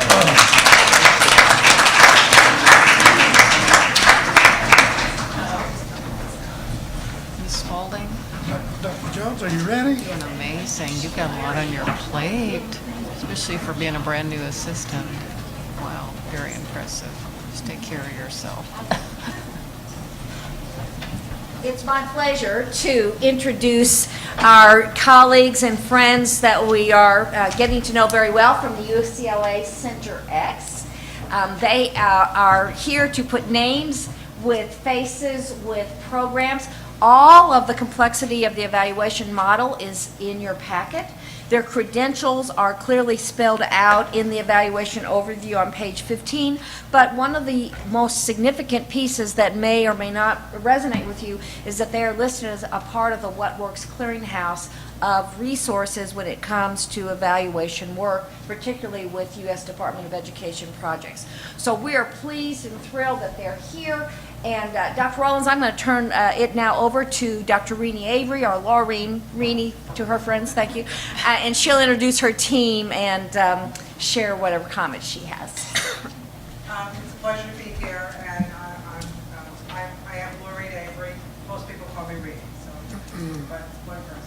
Lisa DiMartino, and Jason Chabron, and LaWanda Richards.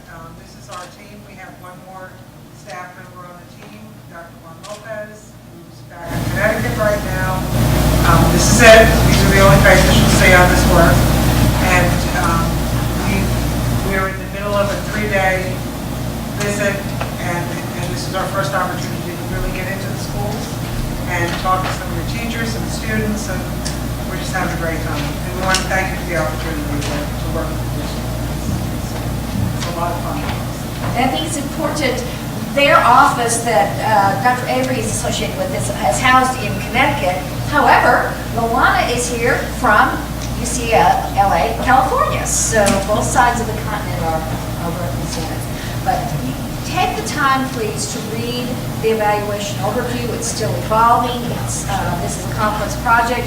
We have entrusted in us the opportunity to deliver some really important change, move the needle, as Dr. Rolls likes to say. And so now these folks are going to help us evaluate along the way. We can make changes as we need, but they're also going to give us overall evaluation on how we've done with our project. I think in just looking at the slides that were part of our package, and on page 28, it talks about the evaluation methodology. Did we do what we said we'd do? Did we do it well? Did it have an impact? I mean, I think that third question, did it have an impact? We look forward to hearing that, everything that we do, whether it's talking to a teacher about her NOAA trip that she talked about, or whatever other things come along with our opportunity with this grant. We expect it to have a great impact, so I know we all do. So. Well, we thank you. They're probably starving to death, so we're going to let them be excused, but thank you for having us. Any comments you'd like? We'll have some salsa. We're so glad to have This is how we go. There you go. Thank you so much for coming. Thank you.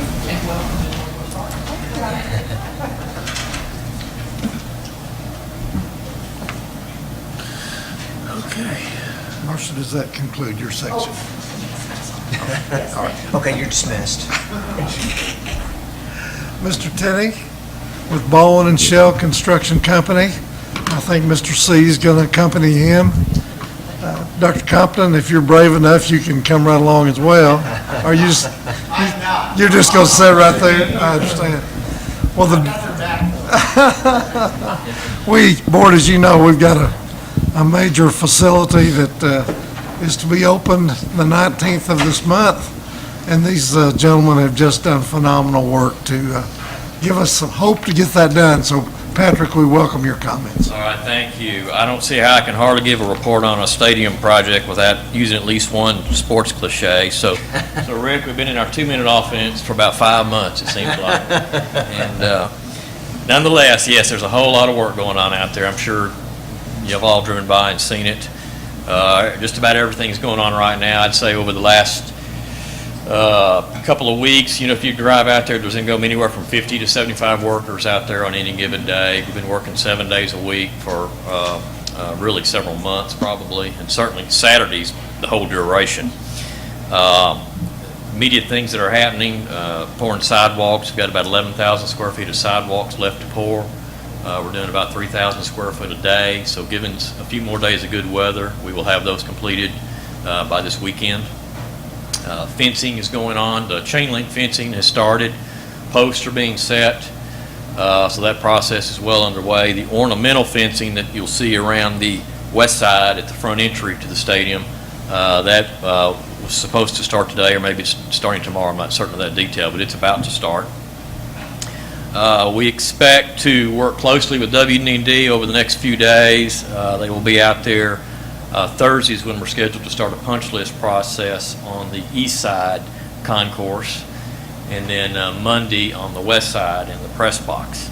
And in fact, Friday we are scheduled for our city inspections for certificate of occupancy, and that's where everything will be signed off on, particularly related to life safety systems, fire alarms, exit signs, fire sprinklers, that sort of thing. The elevator has already been inspected. That was yesterday and signed off on by the state inspector. So that's a good milestone to hit. I think, an interesting thing that's going to happen here pretty soon, I think it'll be tomorrow, the field lights will get turned on for the first time. And so I'm sure that'll attract even more attention. There's a lot of people coming by and looking. We know it's a great interest in the community. We're very proud of it. I do want to set your expectations a little. It's been a long haul, intense haul. We're going to make it. We're going to be able to have the game. But there's going to be work that's going to continue. You'll go out there and there'll be some rough edges. You'll see newly laid sod that's probably wet from being sprinkled in. You'll see newly areas of hydroseed. And so we might have some barriers up to keep people off of wet grass and that sort of thing, just try to keep it from getting trampled up too much. But there'll be ongoing work, and we'll be there till the very end and beyond to get this thing totally completed. And Jack, any comments you want to add to that? Well, there's some outsourced items that Baldwin and Shell has not been responsible for, but they've had to coordinate. The bleachers, we're going to be looking at the bleachers tomorrow with Southern Bleacher representative. That's outsourced, and it's virtually complete. The sound system, the PA system is ongoing. They're wiring it up now. But one thing that's not under our control is the scoreboard. The scoreboard's had a delay, evidently, shipping delay, maybe something in damage, has been damage related to the video screen. We don't know fully everything. The latest is they're supposed to start installing it maybe Thursday and go through the weekend. But the sound system speakers have to go on the scoreboard, so that's a piece that comes later, and it will go quickly. Most of that infrastructure is in place. The landscaping, by and large, is being done by the district, and that includes some irrigation. The ticket booths have been built by the HAR-BER kids, and those are going to be looking good. They're blue and white, and they're fitting in quite well. And so there are other things that will have to be done up in the press box. We had a meeting last week with the users, and these are people, radio, scoreboard operators, and people like that, to make sure they knew where they're going to work, and we had to drill holes in the counter to make sure the wiring gets up in the right spot. So that coordination's been done. So a lot of pieces coming together, and I'd say the most critical piece is the scoreboard, but from what we hear, it's going to be here. It's going to be in time, and but everything kind of fits on everything else. So we started it in 2003. We actually started designing the stadium in 2003, and it's been part of the master plan, and the pieces have really fit in quite well. It's a lot longer to design it than it does build. Part of our general conditions. Any questions? I know you guys have been pushed awfully hard, and it's a big project and in a short amount of time, and like you said, it's going to be rough around the edges. It won't be perfect. If the worst thing that happens is we're trying to keep score a different way, I'm sure that will be okay. While you're here, will you just comment a little bit on commercial construction in Northwest Arkansas? I know there's been a lot of activity, not just for this school district, but other places. Kind of give us an assessment, a feel for what's going on right now. Okay, yeah, I'm not an economist, but I'm out there, in the business and seeing what it feels like. Over the last year, it has changed a lot. I think in the downturn of '08, a lot of trade subcontractors tried to hold on as long as they could, and a lot of them finally got to the point where they downsized, they let go of people, they went out of business, and so companies got lean.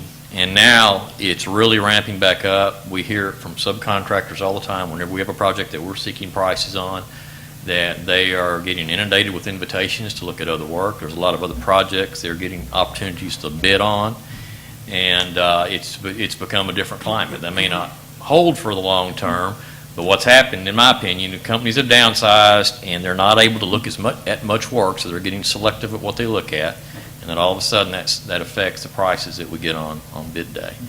And we're a relatively small subcontractor market here, and I think it's been exasperated by companies downsizing.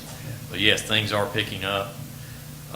It seems like other projects we have issues meeting the budget, and I hear that from my peers, and I hear other architects that we hear that going on. I think that's certainly promising for the overall economy. It's challenging when you're trying to build new buildings. Yeah. And I understand that. I just think as board members we need to understand the challenges that you're dealing with right there. Yeah, we did. You didn't ask me this question. We opened bids here today on the Elmdale Media Center project, and don't really know what it all means yet. Haven't tabulated and added it all up, but it's very favorable. We were very pleased with the response. A lot of bids. Okay. And we think that went well, Dr. Rollins. So. Will the second stadium go faster and easier since we've already done one? I'd like to share something on that. We have a lot of demolition to do there. We've got to bring out the old stadium. That's welded, so it's going to have to be torn out. There's some that can be taken apart. And so it's very close quarters on that west side. And so that's going to affect the schedule. So the pace will probably be a little slower there, especially at the start. But it's going to be ready to hit the ground running as soon as the last game's over. Yeah, it will take about the same duration to get it done, sure will. Guys, y'all are fantastic. Thank you. My both. wife, out at the stadium tomorrow at, I think, 11:30, we are bringing in barbecue and feeding our workers, and the architects are invited, and the school staff. But any of y'all want to show up and have some barbecue, come join us. So. I'm pleased to be invited. What time is that? 11:30. 11:30? That's great. Can't turn Thanks, down free Patrick. barbecue. Jack, appreciate it. Make sure I don't have something else going on.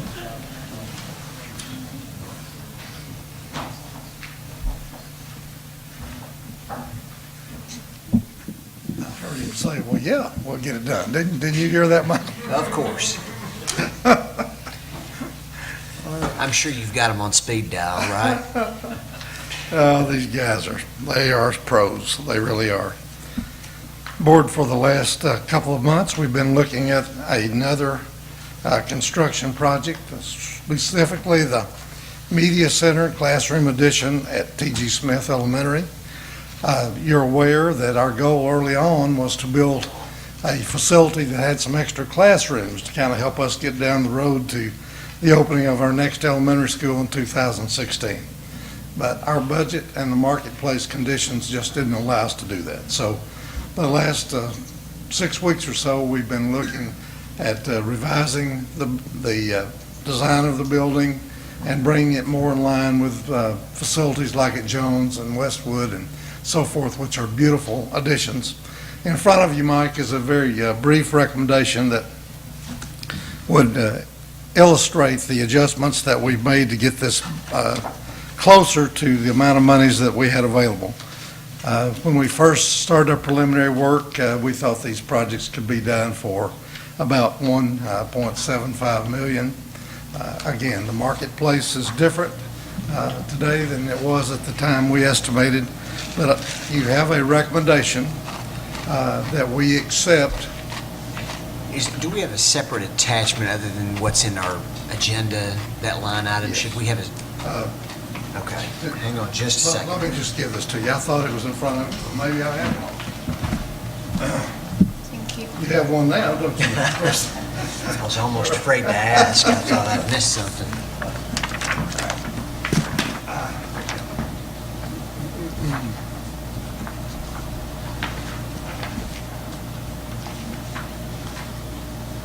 Again, a lot of great work by professional people.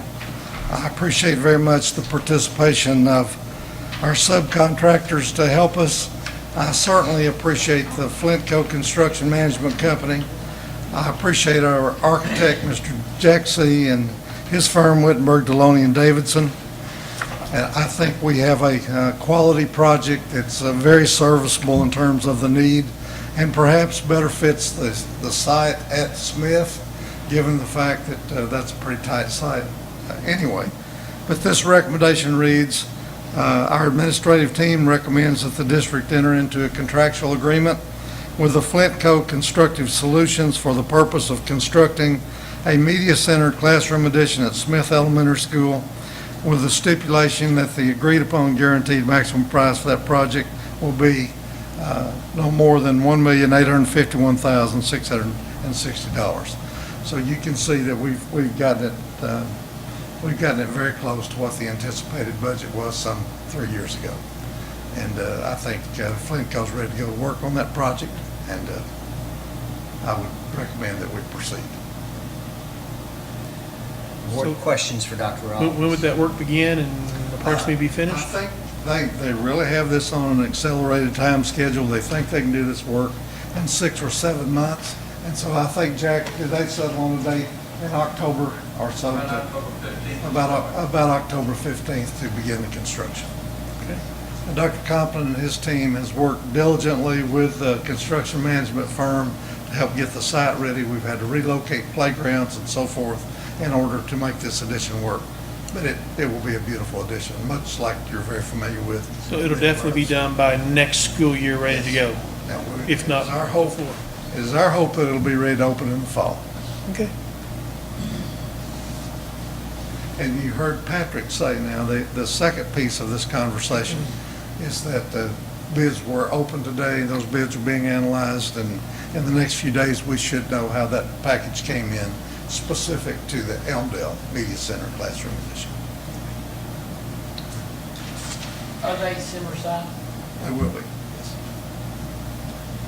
Okay, if there's no other questions, I will certainly accept a motion on this recommendation.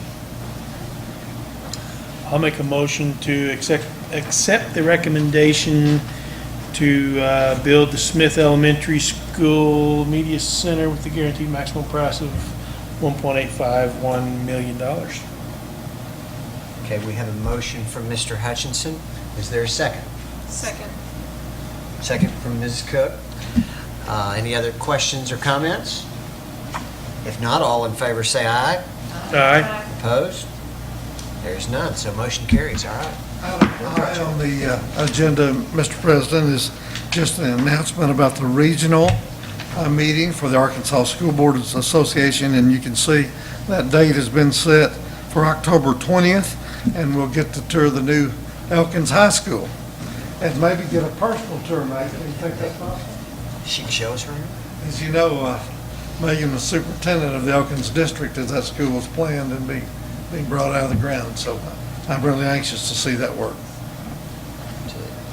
Y'all look at your schedule, and we can travel together if you'd like to do that. So we've got some time to put that together. Do you want to stretch just a little bit, Mr. Lucas? If we could, let's take about a 10-minute break, and then we'll come back. Cool.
ACT results and recognize some teachers for outstanding performance. The report on 2013-14 ACT results is in concert with the schedule you received, the monthly schedule with which Big Audacious Goal we're going to cover each month and report data on. So for this month, we have a comprehensive report on ACT scores from last year. That's the September portion of the Big Audacious Goal Communication Plan. And then the second major piece is Dr. Megan Witonsky, and she is going to talk about what we know about the state's new system for rating schools on an A through F system. And then she's going to give a review of the Arkansas Legislative Joint Review Committee's visit here last week, which was a great visit. So that will be the presentation from the Division of Instruction for tonight. Great. Mr. Luttrell, board members, Dr. Rollins, good evening. My first section regarding ACT can be found on pages 103 through 164. But of course, what I'm going to endeavor to do this evening is to summarize that ACT information for you. The ACT report, it reflects the achievement, as Clay indicated, of last year's seniors and the extent to which they are prepared for college and college level work. As you know, the ACT consists of curriculum-based tests in educational development in English, mathematics, science, and reading, called social sciences. We are very excited to announce that the ACT scores for the class of 2014 district-wide increased in all areas. 0.7 of a point in English, 0.4 of a point in math, 0.3 of a point in reading, and 0.4 of a point in science. And the composite score for the class of 2014 was 21.2, which exceeded the state's composite score of 20.4. So we're really excited about the fact that we had growth last year for the class of 2014. You know, the big question with ACT is how do we continue to get better at getting better? And of course, ACT, if you'll look in that report, ACT has done extensive research on what it takes to be college ready. And of course, they recommend not only students taking value-added courses in mathematics, Algebra 1, Geometry, and Algebra 2, and of course, science, biology, chemistry, and physics. But they also concluded with this extensive research that it's really about the rigor more so than the coursework. And so we're really excited about the work that happens in Springdale Public Schools, and particularly the work that's taking place as a result of the TOSAs, the Teachers on Special Assignment, that are working within the English Language Arts area and mathematics to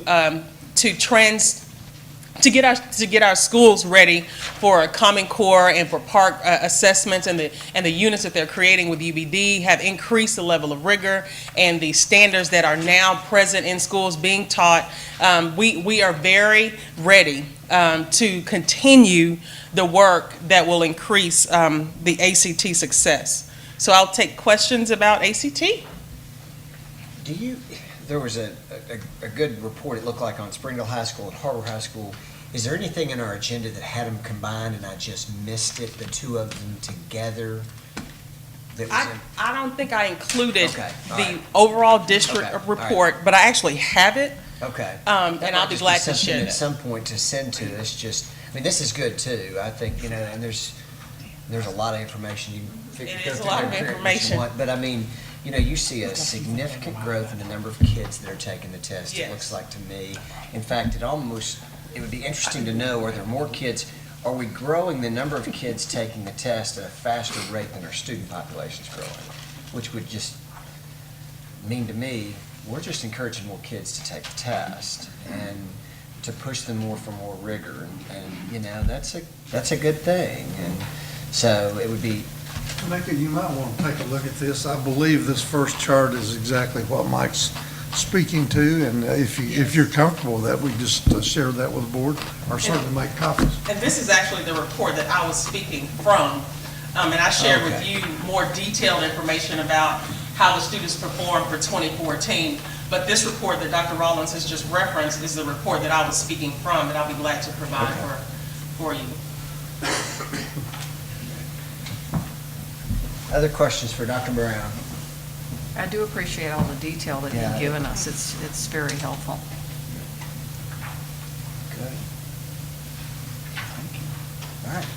All right. Well, the second reason I'm here this evening is to recognize some superstars in Springdale Public Schools. As Clay indicated, one of our big audacious goals is to continue to get better at getting better as it relates to national recognition in AP. And we are very, very proud to recognize teachers tonight who have not only exceeded the state mean for success, but they have also exceeded the United States mean and the global mean. And we are very excited to acknowledge those individuals. If Ms. Novotny, Ms. Rainey, Mr. Stewart, Dr. Colvin, and Mr. Fontanopolis will come forward. Vicki DeLozier teaches studio art, AP studio art at HAR-BER, and she could not be here this evening. But we definitely want to acknowledge the success of Ms. DeLozier. Over 17,000 AP studio art exams were given globally. And the global mean for AP score, the global AP score was 3.27, and her global mean, or her mean score, was 3.5. And so we are very, very proud of her. The next group of individuals I want to acknowledge are the two teachers who teach AP Spanish language at HAR-BER High School and Springdale High School, Ms. Kristen Novotny and Ms. Ellen Rainey. I want to say that there were over 138,000 AP tests given globally, and they exceeded the mean score for those 138,000 AP exams, and we're very, very proud of them. And I want to give each one of them an opportunity to just address the board and tell us a little bit about how they have been able to achieve such success. We are very proud of them. Hi, I'm Ellen Rainey from HAR-BER High School. Kristen Novotny, SHS. We also get to read at graduation, so we're really excited to have this chance to be proud of our kids' work and talk with you. We've been teaching AP for about 10 years. This last year, though, was really a highlight for both of us. We had 95 and 92% passing rates. This is the first time that we didn't have any scores of ones, which is the lowest score, which was a really big deal. The highest score is a 5. You have to get a 3 to get college credit. And this year, the largest number of students we have total over those 10 years, we now have between the two schools 150-ish. Don't know This the year. exact number. That's our highest number. But I brought some backup, so I'm going to have I'll introduce my students here in a second. Because really, honestly, it doesn't have anything to do with us. It has to do with our kids and the programs that they have come from, our colleagues preparing them, Springdale schools obviously preparing them to be successful in advanced classes. Most of our students are Spanish speakers, but a lot of people say, well, they speak Spanish, well, they should pass the test. Or you could say that about the English speakers, they should pass their English test. It's not about their It's not about just skills. speaking Spanish, it's very high academic, as with all the AP classes, they're college level, so it's still achieving at a high level, higher than normal in high school. Over the years, Dr. Love, Ms. Garrett, Dr. Brown now, Mr. Wesson, Ms. Vanderspicken, Mr. Jinks, Dr. Brackett, they've all been supportive, and most of the things we've asked, hey, can we do this? Like our famous Tomatina, we're having our 9th anniversary this year. We go to Crystal Bridges, NWAC, U of A, community members come and visit our classes. We really try to keep our students connected before they graduate and then help them make that step into higher education. We both also each had our first English speaker get a 5, the highest score on the exam, and for our school system where we start in 8th grade with our English speakers, that's really an amazing accomplishment for those kids, not just us, but for the junior high teachers and who they had along the way. Again, not just us teaching them, but our program, we also have more junior high teachers getting pre-AP trained, and that helps so that by the time they get to us, we're just kind of finishing them off and everything, so that it's really just the end of the program that we represent. We like to remind everyone that Common Core is what we teach. That's language learning is Common Core, college and career ready, critical thinking, making connections, solving problems, and our kids really exemplify, they're developing professional bilingual skills and showing that success with their scores. We have a lot of females, so it just kind of worked out this way. So we need to encourage more males to take AP Spanish or AP classes also, but like I said, I brought them with me. Daniel Salas. I told him they would have to speak. But Daniel's like, come on. He's a senior this year. He is the center for our football team. He got a score of 5 last year, and I was just really excited for him.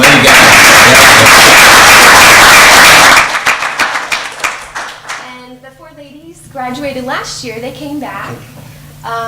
Luz and Eva, they both, Luz and Eva and all of you guys. Wow, yeah. They all got 4s and 5s on their AP language tests. And then Luz and Daniela right here in the flag, and Eva here in the middle, they all took the literature course, and they also earned credit with that. Of course, 4s and 3s, I think. And Diana Saraga is also here. They're my kids, so I had to bring them to show them off. But they're the reasons why our program is successful. It really, we just say, hey, let's try this, and they say, okay. They're the ones that did the work and earned the scores.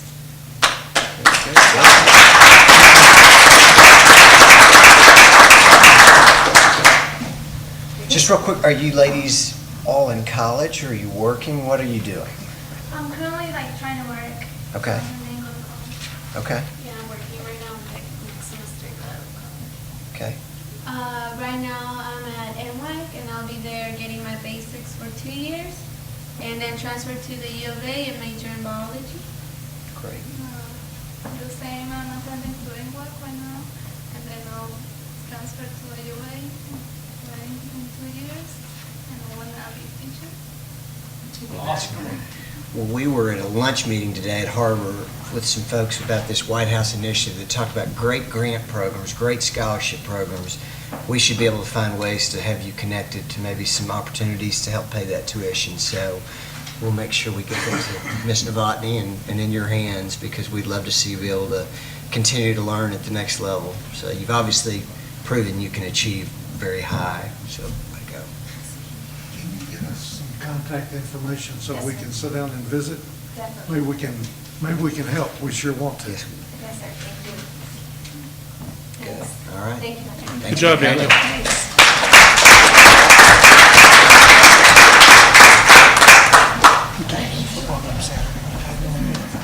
The last group of superstars that we want to recognize this evening are the 3 AP US history teachers at HAR-BER High School. Over 464,000 AP exams were administered last year in US history. And this team of teachers, all teaching AP US history at HAR-BER High School, exceeded the global mean. And we are very, very proud of their work. So I present to you Mr. John Stewart, Mr. Mike Fontanopoulos, and Dr. Susan Colvin.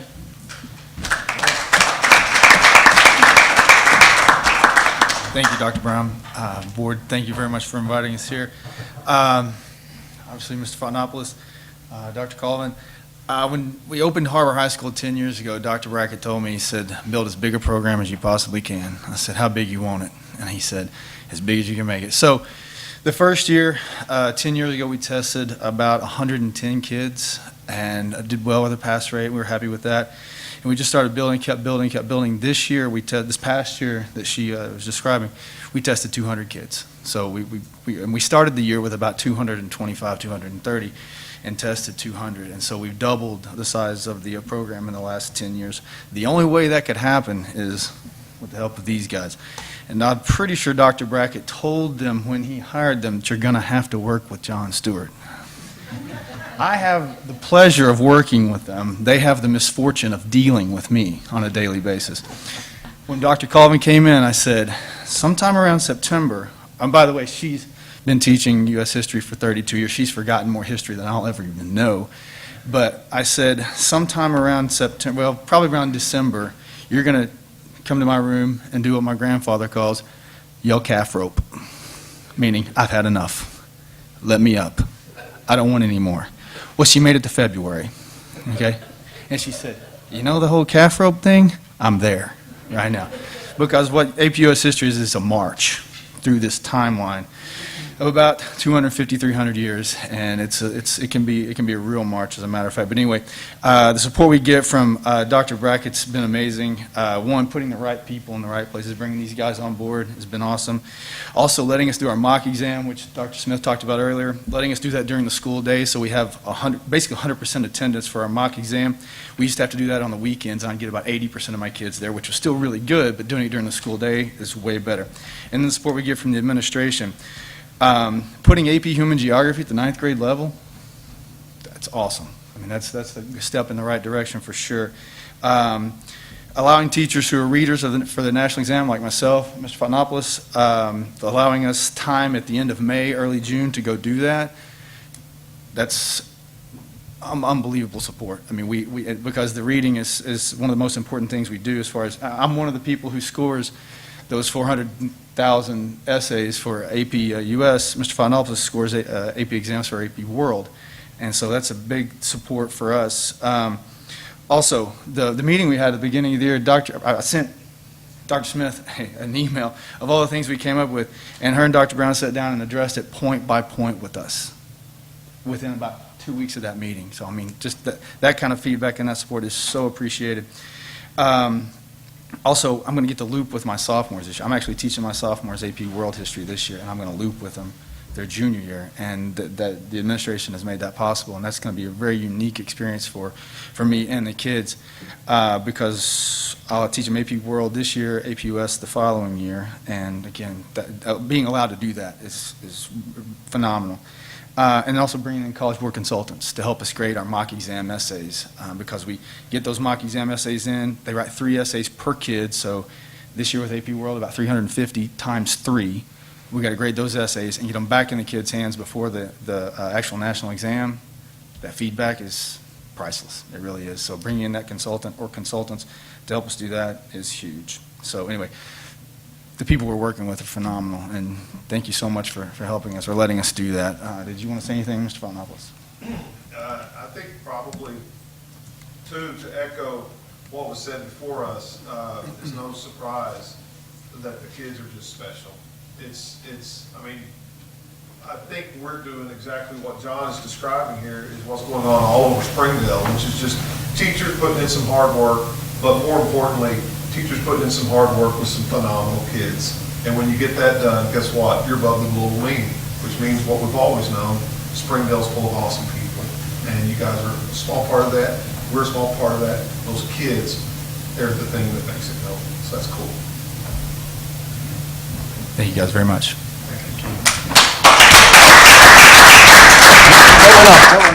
I just want to say, I know that you had to wait a while to get up here to talk to us. Thanks for doing that. It is great what you've done. I'm glad we were able to recognize you and appreciate your patience. We had a lot of great things tonight, but that was good stuff, so thank you. Thank you. Hello, good evening. Mr. Hendricks talked with you about 2 reports that I'm going to provide for you.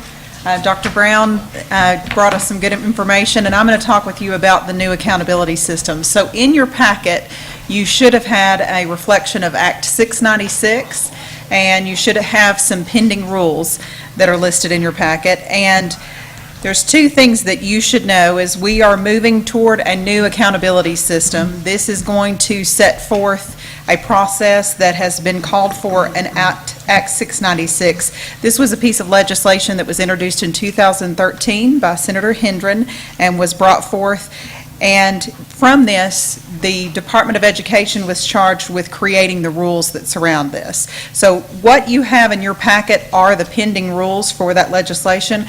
The reason I'm bringing it to your attention at this point is we will be receiving those grade levels for that accountability system possibly at this point, we understand from the Department of Education in November, possibly toward the end of November. However, right now, this pending session is open, and you can find that on the ADE website. That means that if you have a comment that you would like to make to publicly enter into the comment section, that you can do that through September 16th.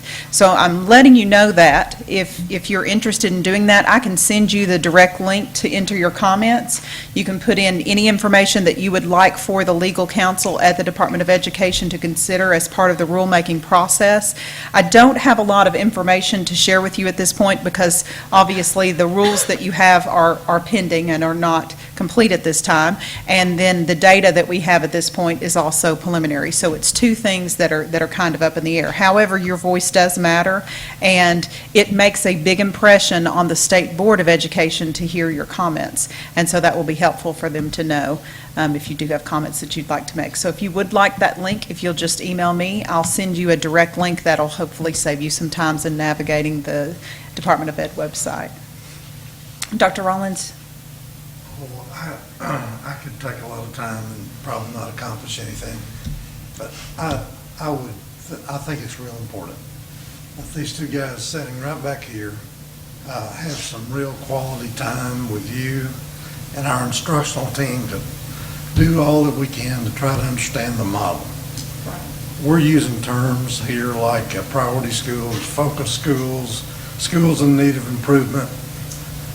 Based on my understanding, which has all been driven by the ESEA flexibility model, and now we have a new issue that's kind of laying on top of an old piece of legislation. I'm sitting here looking at HAR-BER High School, and as I understand the numbers, their proficient and advanced rate was 83%. They had a 5% increase this past year. Dan, is that correct? Have you seen that data? I'm looking at Springdale High School. They had an 81% score overall, actually had a 16% increase in proficient and advanced rate, and yet, looking at those numbers, again with the ESEA flexibility piece, which just talks about gaps between high performing and low performing, and now we're talking about putting a letter grade on a school. And so in defense of the Department of Education, which you know, that's familiar territory still for me, I can tell you, once you have the proposed legislation and it becomes law, it's the duty for the Department of Education is to come up with the rules to abide by that law. This isn't a Department of Education issue. No, sir. But it is a piece of legislation that will be a challenge for our public to understand. Absolutely. Absolutely. Yes, sir. Guys, y'all need to, I really encourage you to get at the table and try to understand, and maybe you all already have it, but we're going to need to be able to talk through that with our parents. Okay, help me understand. So we've got an 83 and an 81? Is that what you just said? That's what I just said, yes. Is that like a score that next time will come into a letter score or grade? I think that this is just a factor, really. It is. We're not gonna have a grade assigned based on those numbers. Right, so it will take, it's a formula, and the formula is attached in the pending rules that I provided to you. This formula is being proposed in the pending rules by the Arkansas Department of Education to meet and respond to Act 696 requirements. So the funding, the formula that's in place or being proposed to be in place would be part of the rule process. They would then take the public comments that are received between now and September 16th. They make revisions to the formula, the language, and or otherwise in between that time period, and then we'll have a final mock of what the actual rules will look like after they've passed through the system. Giving these grades, I don't see much here that says why a school gets something. Is there something there that I don't know about? It seems pretty subjective. Why a school receives a particular Yeah, grade? Why somebody is determined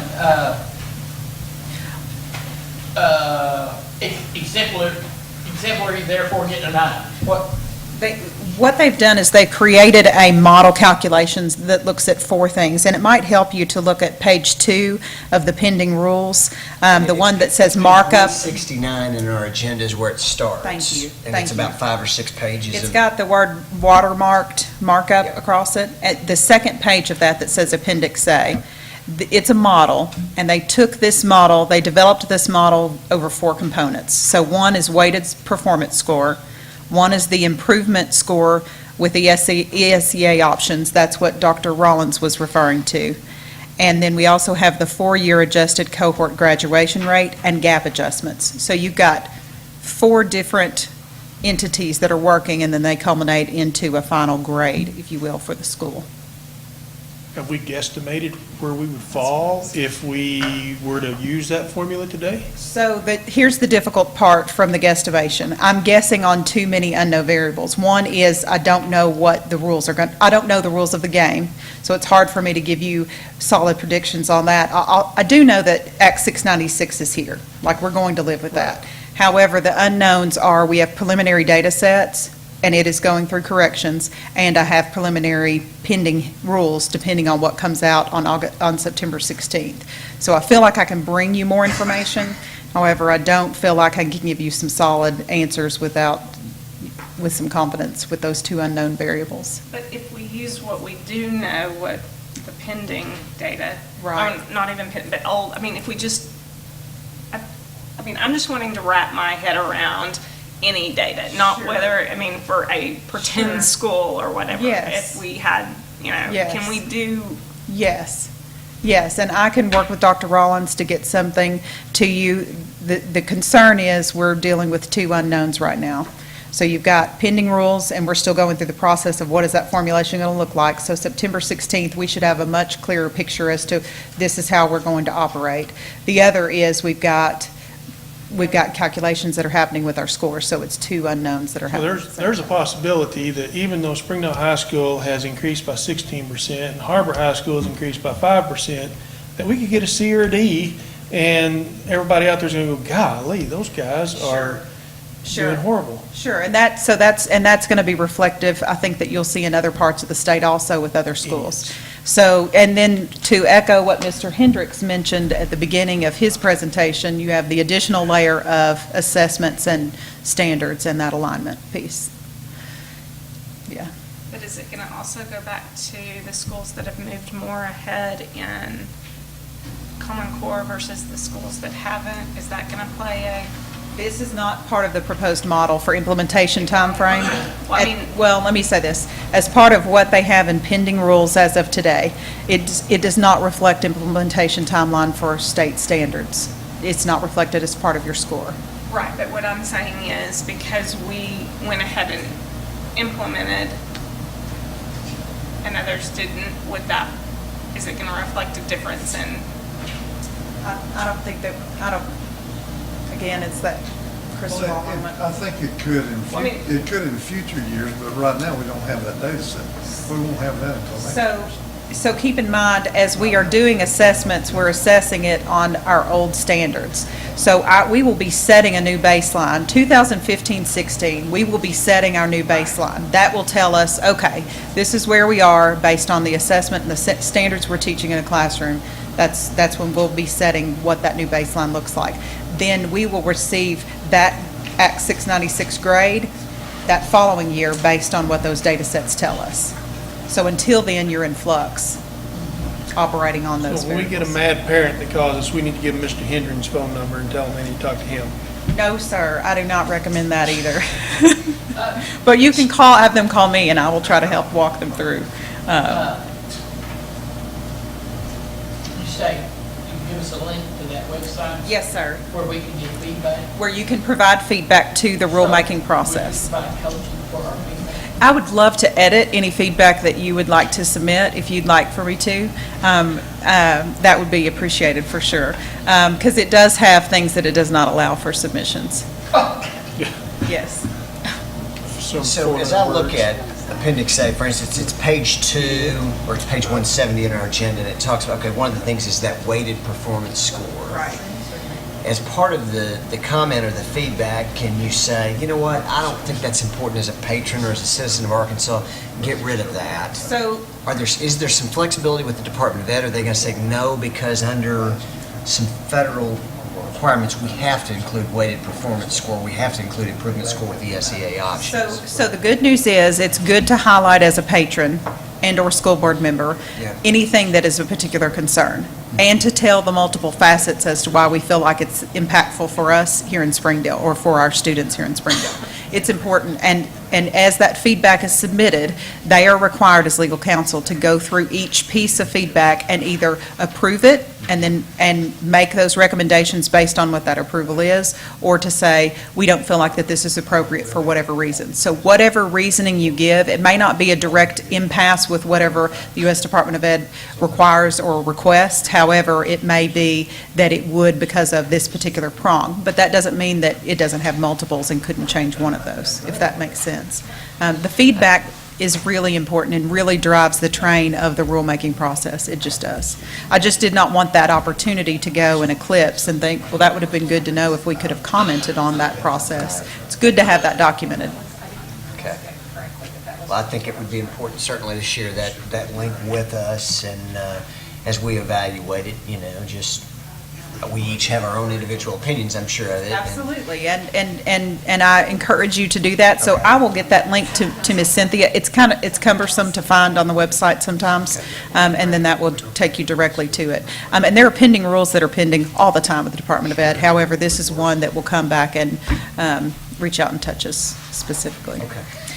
The second is, we had the pleasure of hosting, through request from Senator English. She approached Dr. Rollins and asked if it would be a possibility for Springdale School District to host the Arkansas Legislative Performance Review Committee to come together. And so we had the pleasure of having them here with us that day. Dr. Rollins started us off that morning with a beautiful oration, as he always does. He familiarized everybody with kind of what is Springdale about, because keep in mind we had visitors from all over the state. He gave a good history of kind of where we've been and, more importantly, where we're going. And through the day, we got to hear some good comments from several. We had legislative questions that came from that. We had Mr. Rollins, who did a presentation for the School of Innovation. We had Mr.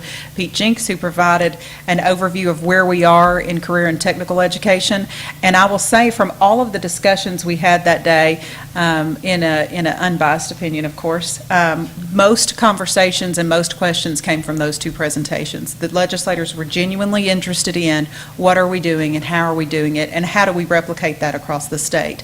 And so it was a real opportunity for us to shine as a district and to provide some information and hopefully to share and begin to coordinate some resources with some other legislators across the state to hopefully impact some of those districts where things are happening. We also heard from NTI, and we took a tour later in the day. Dr. Compton arranged for a nighttime bus for us, and we toured Springdale, and then we left NTI and came back here. But it was a great day. It was a good day to celebrate education, and we were definitely blessed to be asked to be part of it. So, thank you.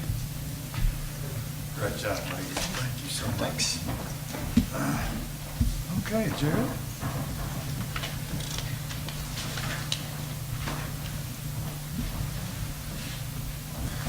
Good evening. It's a pleasure to get to address you about some good things, and I don't believe that our conversation will be quite as interactive.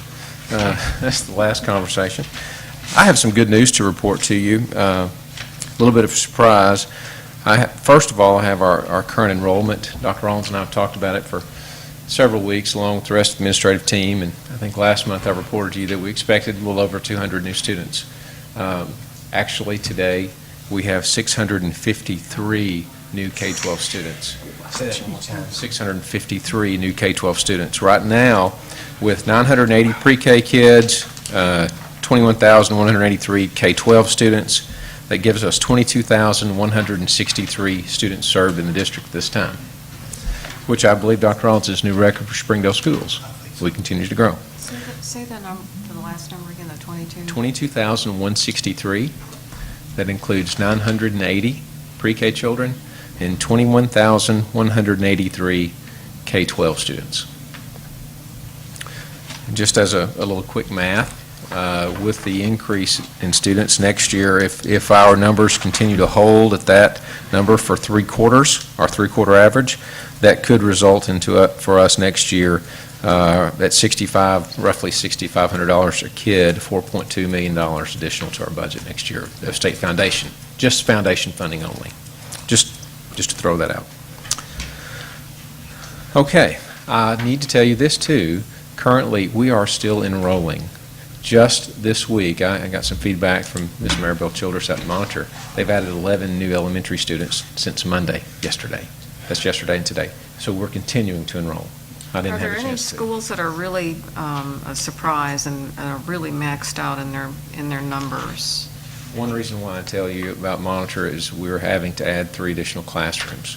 And potentially, yes, in fact, we are 2 trailers, 2 learning cottages out there to meet the growth. And we're distributing the students across the eastern side as well. We're having growth on the eastern side significantly. Dr. Rollins, I think, has talked to you in the past about building a new elementary school in the east, and that is still moving forward. But it's obvious that he is right, that a new elementary school and potentially 2 elementary schools in the future will need to be built. Of that 653, how many of them are in the elementary level? Do you know? You know, I meant to do that today to try to break down you by grade and by location, and I haven't done it.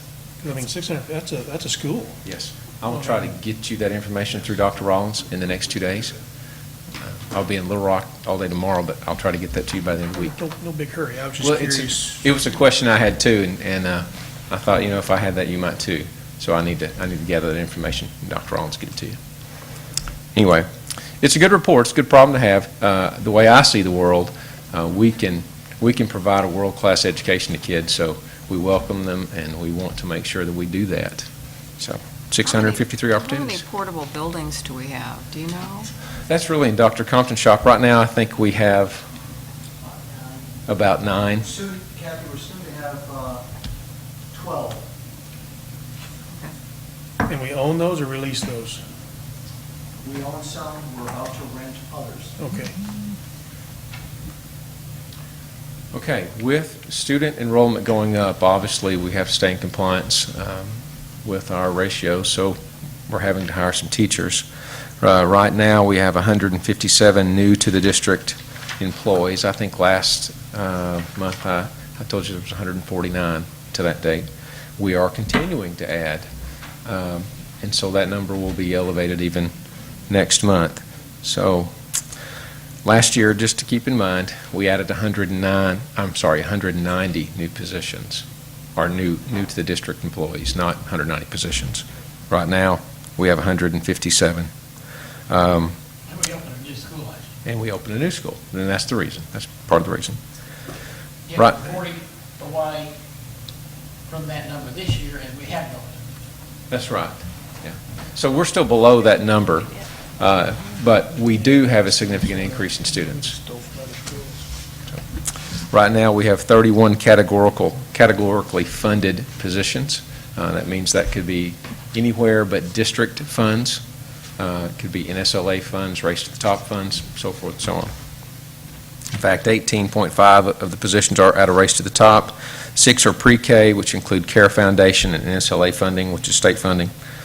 1 special ed TOS out of catastrophic funding. I think we reported to you at the last work session about how we generated catastrophic funding. So we're paying out of that particular fund, trying to use our money wisely. We have 2.5 instructional facilitators out of Title I in addition. 1 instructional facilitator at NSLA, 8.5 new total positions for the I-school. So technically, we did open a new school, just not in the typical manner of a full school. So we have 15.79 growth or regular opening positions, and those 15.79 come out of district funding, local state foundation funding. So it's always good to know where that money comes from and those positions come from. Classified, we're teetering at 1,023. We're still right there. We're having some turnover classified, we continue to turn over all the time. Okay. Any questions about enrollment or student growth? In terms of the changes that have been made with the state health insurance, is that making it more difficult or challenging to keep those classified employees? Is the turnover greater, I guess? Because, am I getting that right? Part-time employees are no longer eligible for the state's... If they work under 30 hours. Now, Okay. Kelly may have to help me out, but... Okay. We don't really know yet because Okay. the change doesn't take effect until January. Ah, okay, all right, good job. I do know the conversations are taking place. Dr. Compton has reported that some of our classified personnel, bus drivers, cafeteria workers, they are talking about it, beginning to really talk about it. Yeah. So we are hoping for the best, and there is always potential that the legislature could change something, and there is that potential. So what we know is the rule today could be different tomorrow. Are we able to find the teachers that we need still? I mean, there's Yes, no we've been very shortage of successful. teachers out there. So. We've been very successful in being able to find some really quality individuals to step in and help as we are growing. It makes you pause a little bit. You think, who is available at this time? School's already started. But we are Springdale. We are able to find and attract very high-quality folks, and we are continuing to do that. That's what Dr. Rollins has charged me with and what you expect, so that's my job, and I'll try to continue to do that at the highest level. Any other questions on that? Okay.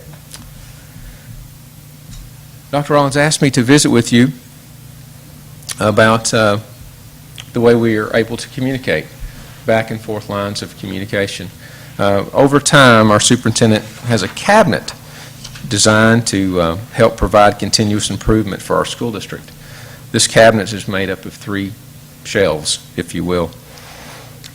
The first shelf is the patron shelf, made up of the PTAs, the civic leaders, or representatives from the city council and administrators.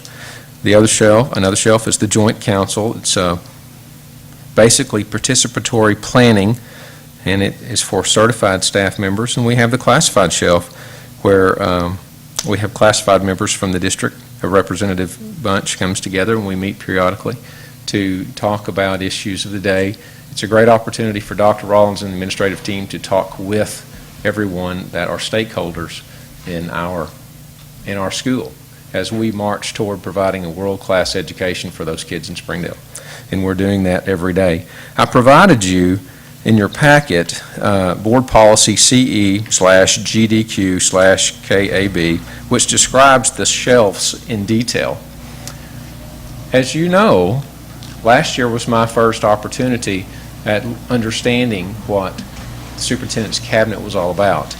And I had a great education, especially when Dr. Rollins set me down and said, this is what we do and this is why. Over time, he learned that communication has to be 2 ways. In fact, I've heard him say many times, collaboration trumps isolation every time. Have you heard that? That's what we do. We are trying to collaborate with each other. It reduces problems. It reduces internal problems, and it provides us an opportunity to have a distinct vision for the mission that we have. And it's just brilliant. I've shared the superintendent's cabinet with other superintendents that I know around the state, and it is something that is beginning to catch hold. And it's all because of Dr. Rollins' leadership. And I've seen how quality communication eases tension and eases burdens, sometimes of others who carry those burdens. So one of our focuses this year, Dr. Rollins and I have talked about it several times, is we are going to, really I as the conduit, are going to communicate with you the minutes of those meetings on a regular basis. As they occur, we'll try to get those around to you so you have a feel and an understanding of the conversations that are taking place on these shelves. We also have the Classified Personnel Policy Committee and the Certified Personnel Policy Committee, and I've provided you the the policy, the school board policy in regard to that as well. Those two committees are prescribed by law. But we will also provide you the minutes of those meetings. Pretty much the Personnel Policy Committee meets monthly or as needed, which can be more than once a month. And we did that last year, obviously, when we had snow days and we talked about teacher salary schedule and things, in addition to all of the policies that we had to amend in order to keep up with our current Arkansas law. The other is the classified PPC, and they meet less frequently, but at least quarterly. And they'll come together and they'll decide on the calendar in which they meet. The PPCs, both classified and certified, are not prescribed by the superintendent or the board. It's law. There are committees that are created amongst themselves. I'm an invited guest to all of the committee meetings, okay? And so I don't run them, I don't prescribe things. But it is a great opportunity to have two-way communication. Me as a representative of Dr. Rollins to the committees and then back to me. And so we're able to work together in unison to try to bring you recommendations, excuse me, to improve policy and then sometimes create new as the law changes. So anyway, that's my pledge to you, and I will do my very best to do that. If you are finding that the minutes are not what you would like, please provide me some feedback if you would like additional detail. Anything else you'd like, Dr. Rollins? That's great. Board, thank you for the opportunity to address you tonight. If you have any questions, please let me know. Thank you.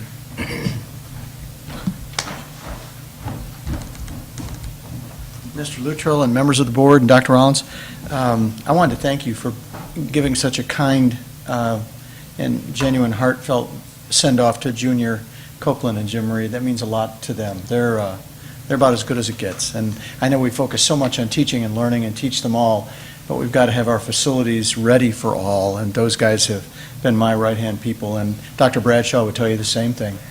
Have they been mentoring folks to take their spot? They have been, actually, for a long time. We've talked about kind of a succession plan for the last couple of years as Junior starts to look more forward to getting that camper out on the road, and Jim wants to take his motorcycle on longer trips. We've talked about that a great deal, and we'll bring you forward some information pretty quickly on that replacement plan. So actually, we're pretty happy with that. We've kind of started down that road, Randy.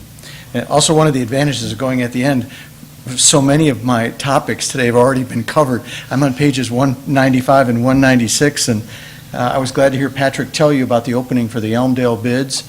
And your question, Mike, is really pertinent about the cost of construction lately. I think you were well aware of that parking deck down in Fayetteville and what they thought and where it came in. And we've seen a lot of that. But today, the bid opening for Elmdale, we have a lot of work to do to kind of finesse those bids, but all in all, it was pretty positive today, so we're excited about that. That's the Elmdale Media Center and the school-based health clinic all in one bid pack, so we were pretty happy with that. Dr. Rollins did mention the contract with Flintco. We will begin that work at Smith in October. Part of the cost savings is they're going to accelerate their construction timeline. And if all goes well, we should be done by the end of the school year. Certainly, we will have it open for next fall. That's kind of our goal.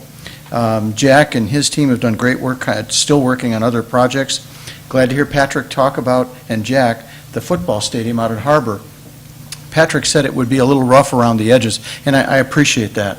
I think if you're a fan, or you're just going to go to see that first game out at HAR-BER, or I hope a lot more games out there, I think the basics are going to be covered. The sight lines are great, the stadium's impressive, the lighting on the field is really good, the parking, the traffic flow, the concessions, the bathrooming, the lighting around the stadium, all of those essentials for us are in pretty good shape, but it is still a construction zone. We've got some work to do and a lot of punch list items to get through yet, but they've worked very hard on that. I was out there on Saturday, and they probably had 40 people out there on Saturday, another 20 out there on Sunday. So they're really doing the best that they can. Our school-based health clinic out at George is done. It's all furnitured and ready to go. The one thing we're still trying to do is hire a physician's assistant with community clinic. We've not been able to do that yet, but we're very close to that. We're open for mental health services. It's a beautiful little facility. Maybe when we have our school board luncheon out at George, we can give you a little walkthrough. It really is nice. Chewy, who does much of our woodwork in the district, has dressed it out with some casework. It's pretty impressive, little 1,000 square foot building. I think you'll really enjoy it. Dr. Rollins has mentioned land, and you've heard Jared talk about that as we look at other sites. We're still in that looking at land and kind of planning for that next elementary in 2016, potentially that next elementary in 18. And when you grow at nearly 700 kids, we've got to make that happen. So we're definitely looking at land. We've got the iSchool we need to work on, School of Innovation. We've got potential for a pre-K center and certainly those elementary schools. So we do continue to pursue land. Just a couple other items. The enrollment increase caught us a little bit off guard in transportation. We've got a few crowded routes. We're having to reroute, and drivers are driving some different routes, and we've brought on a few new drivers, but all of the routes are smoothing out. That's good. Dr. Cleveland and his staff have really done a good job in balancing our kids and our teachers. We are bringing in some portables. That issue came up. Kathy, we're going to add a few more of those out at Monitor. Good work there.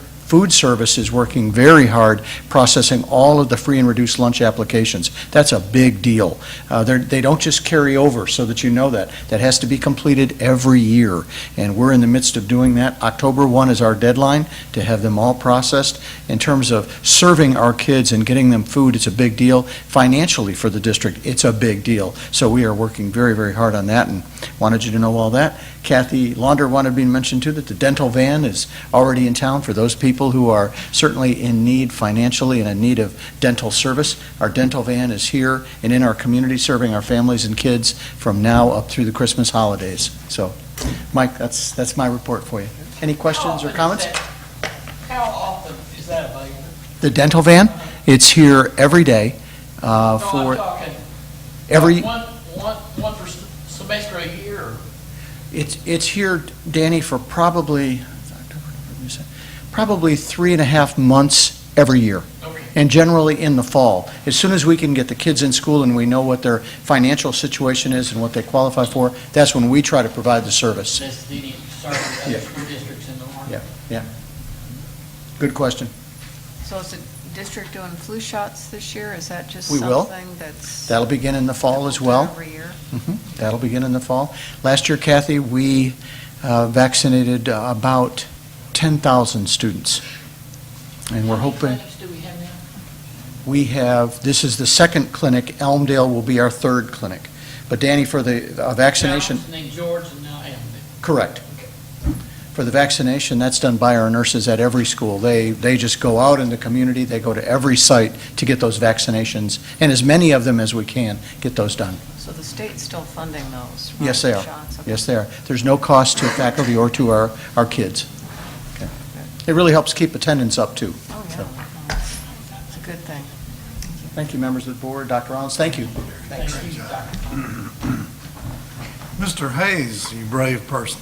Really Chinese Board, I have several things for you this evening. The first thing is to remind you of the annual school election, which will be held 1 week from today. Early voting has started at the courthouse in Fayetteville and will continue through Monday. And then on the day of voting, next Tuesday, we will have 2 polling sites open, one at Elm Springs Baptist Church and the other at the Moose Lodge in Bethel Heights. We have a contested board race, and only members in that zone that reside in that zone may vote in that election. Any patron is eligible to vote on the millage question. Any questions on the board election? All right. Did you say Elmdale Baptist Church? I did say that. Okay.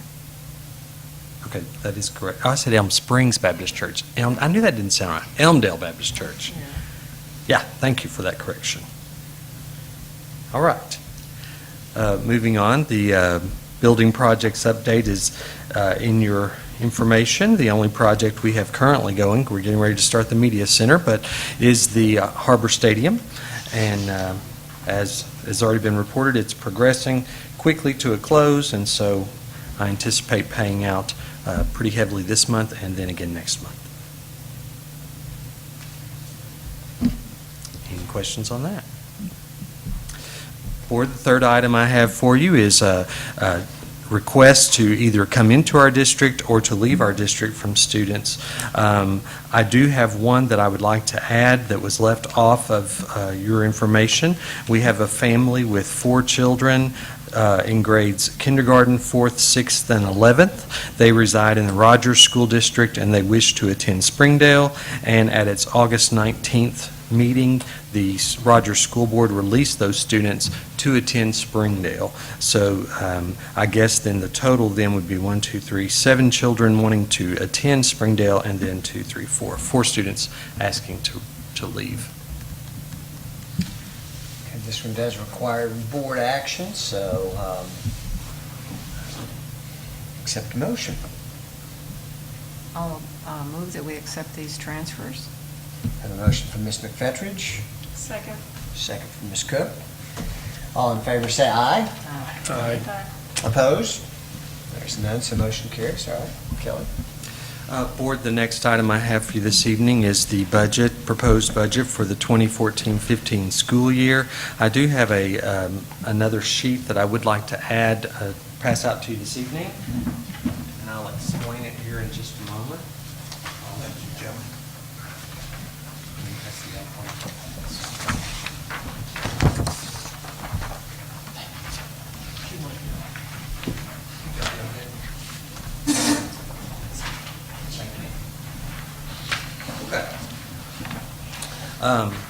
I have already visited with several of you concerning the, and actually, let me just start on page 203. This is a financial summary of the year that was just ended.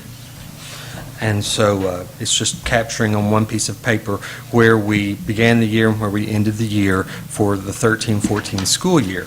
Then if you'll turn to page 204, you will see the summary that we are proposing for the 14-15 budget.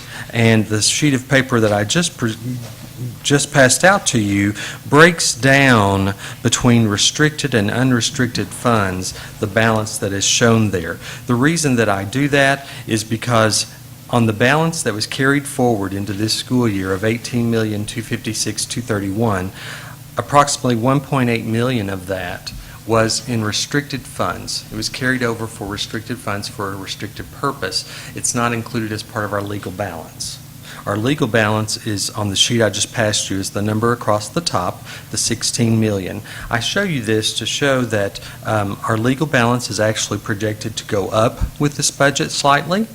And the way that we budget in the school business is we budget all of the carryover funds in the restricted areas. We budget them like we're going to spend all the carryover plus our revenue for that year. So that's why it's showing a projected declining Or balance. negatives, okay. Yeah. And I wanted to be sure and point that out to all of you. And I'll be happy to try to explain it further if you would like for me I'm to. glad you did that, because I was just fixing to ask you that question. Okay.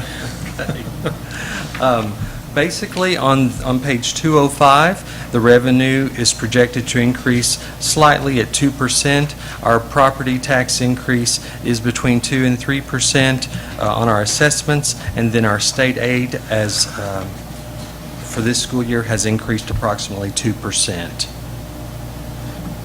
And please note that this budget does not include any student growth funding for this year, although we are up in our student population. This is consistent with how we've budgeted in previous years. So when you prepare the state foundation aid budget for the 2014-2015 year, that $96.5 million, you take a head count of students. Yes. We based on about the first day of school. Where do you? No. The way the funding formula works is it's based on your prior year three-quarter average. And so we receive a printout from the state at the end of July, which shows the different categories of funding and how much we're projected to receive in those.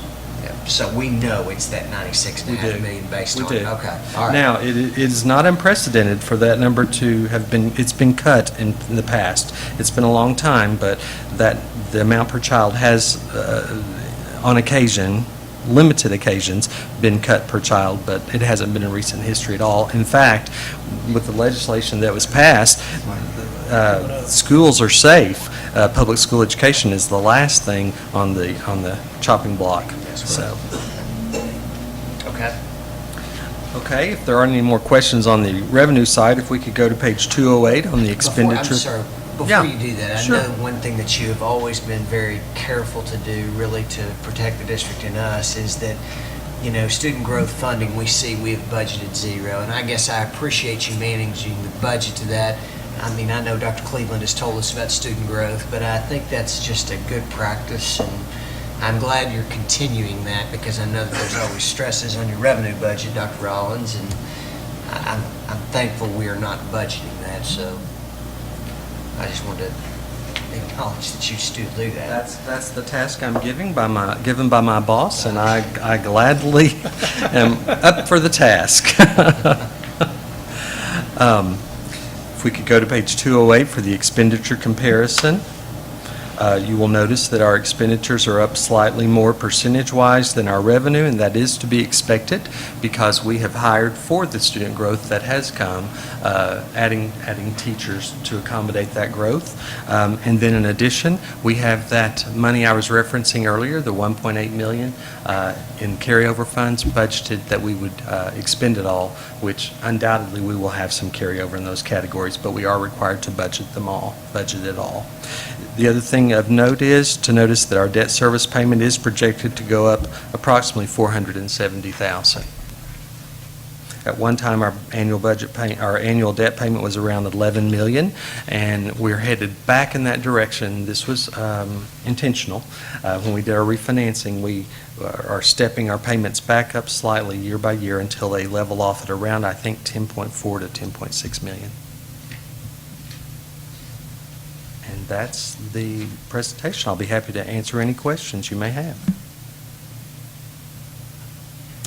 Did you, you added 11 students yesterday at Monitor Elementary. When was the last time you updated your teacher budget? Well, I tell you, when he was talking about adding positions, that makes me awful nervous. I budgeted some extra positions in there, but I don't think we can put a no vacancy sign out, so Sure. I just have to. You didn't tell Jared how much you budgeted. So I know you two probably have a love-hate relationship this time of year. Yeah. Well, I think we all know teachers are important. We certainly need them. We do. All over the place. So. We do. Okay. Again, hopefully, most of you have had a chance in the last few days, if you had questions for Kelly, to ask him, or if there's other things you'd like to ask tonight. If not, we do need to take action on this budget and get it approved so that we can begin managing this budget over the coming fiscal year. So, I move that we approve the 2014-15 budget. Second. who was the second? Randy? Okay. Motion from Ms. McFetrich, a second by Mr. Hutchinson. Are there any other questions or any other discussion? All right, being none, all in favor say aye. Aye. Opposed? There is none. Okay. Good job. Well, you have a budget then. Thank you very much. The final item that I have for you this evening is the monthly financial report for the month of August. A couple of things that I would like to point out to you on page 213. If you look at that, you notice that collected year-to-date on a couple of the categories, such as miscellaneous revenue from local sources and then federal grants, they're in the negative.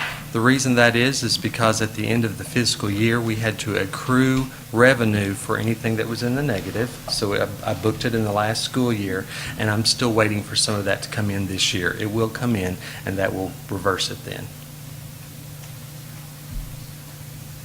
But I just knew it looked a little odd, so I wanted to point that out to you.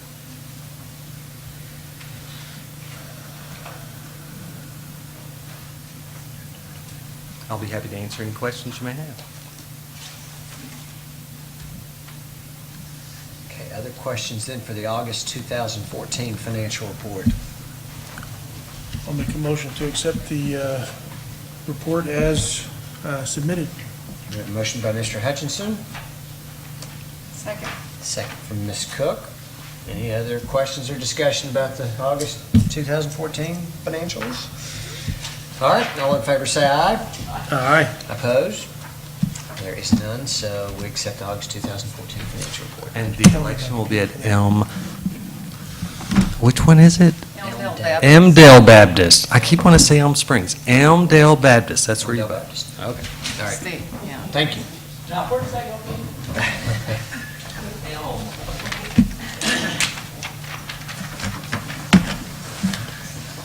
Come on, man. Long time no see.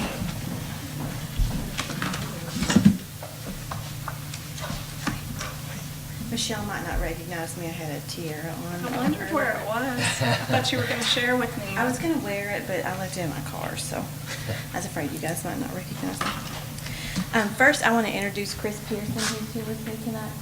She's the UNICEF director that works with me from AEA. I've mentioned her name a few times, and she came with me tonight to just kind of see what a board meeting's like and everything here in Springdale. She works in our zone, and she's in Springdale about 3 days a week to work with our teachers and administration, so that's a good thing for us here in Springdale. She has helped us build our membership in the last month. We've gained 31 new members, so that's a really good thing for us. We are having a family event September 27th. We are doing a tailgating event at Tyson Park for the Texas A&M football game, and we've rented the pavilion out there, and we're going to have the playground for the kids, and you guys are all invited to come. I have invitations for you. And we also have a Facebook page now, and I would encourage you all to go join. Michelle did that, and we put all of our announcements on there and different things we're doing. We put everything on there, so a lot of information. But do you guys have any questions for me or anything? Sounds like you're off to a good start. I think back to some of the communication pieces we talked about earlier that were talked about, and then I also think about what Dr. Watansky talked about in terms of the communication on these changes we'll see in November. We certainly all need to be on the same page as we go along, whether it's patron shelf or whether it's teachers, because there's just going to be confusion, misunderstanding, and so I know you guys will be great partners with us too. So, And we have, I serve on the PPC committee for my school building, and we have members that serve on joint council in different parts, so that's good for us too, because then they're able to bring the information to our meetings so they can share with other members at our meetings and get the information out to other teachers, so that's good for us. that's great. Well, thank you. Thank you. Good job. But next time, wear the crown. All right, well, I think Thank you. that is it for the evening, so our meeting is adjourned. I appreciate everybody staying till this late hour. Thank you.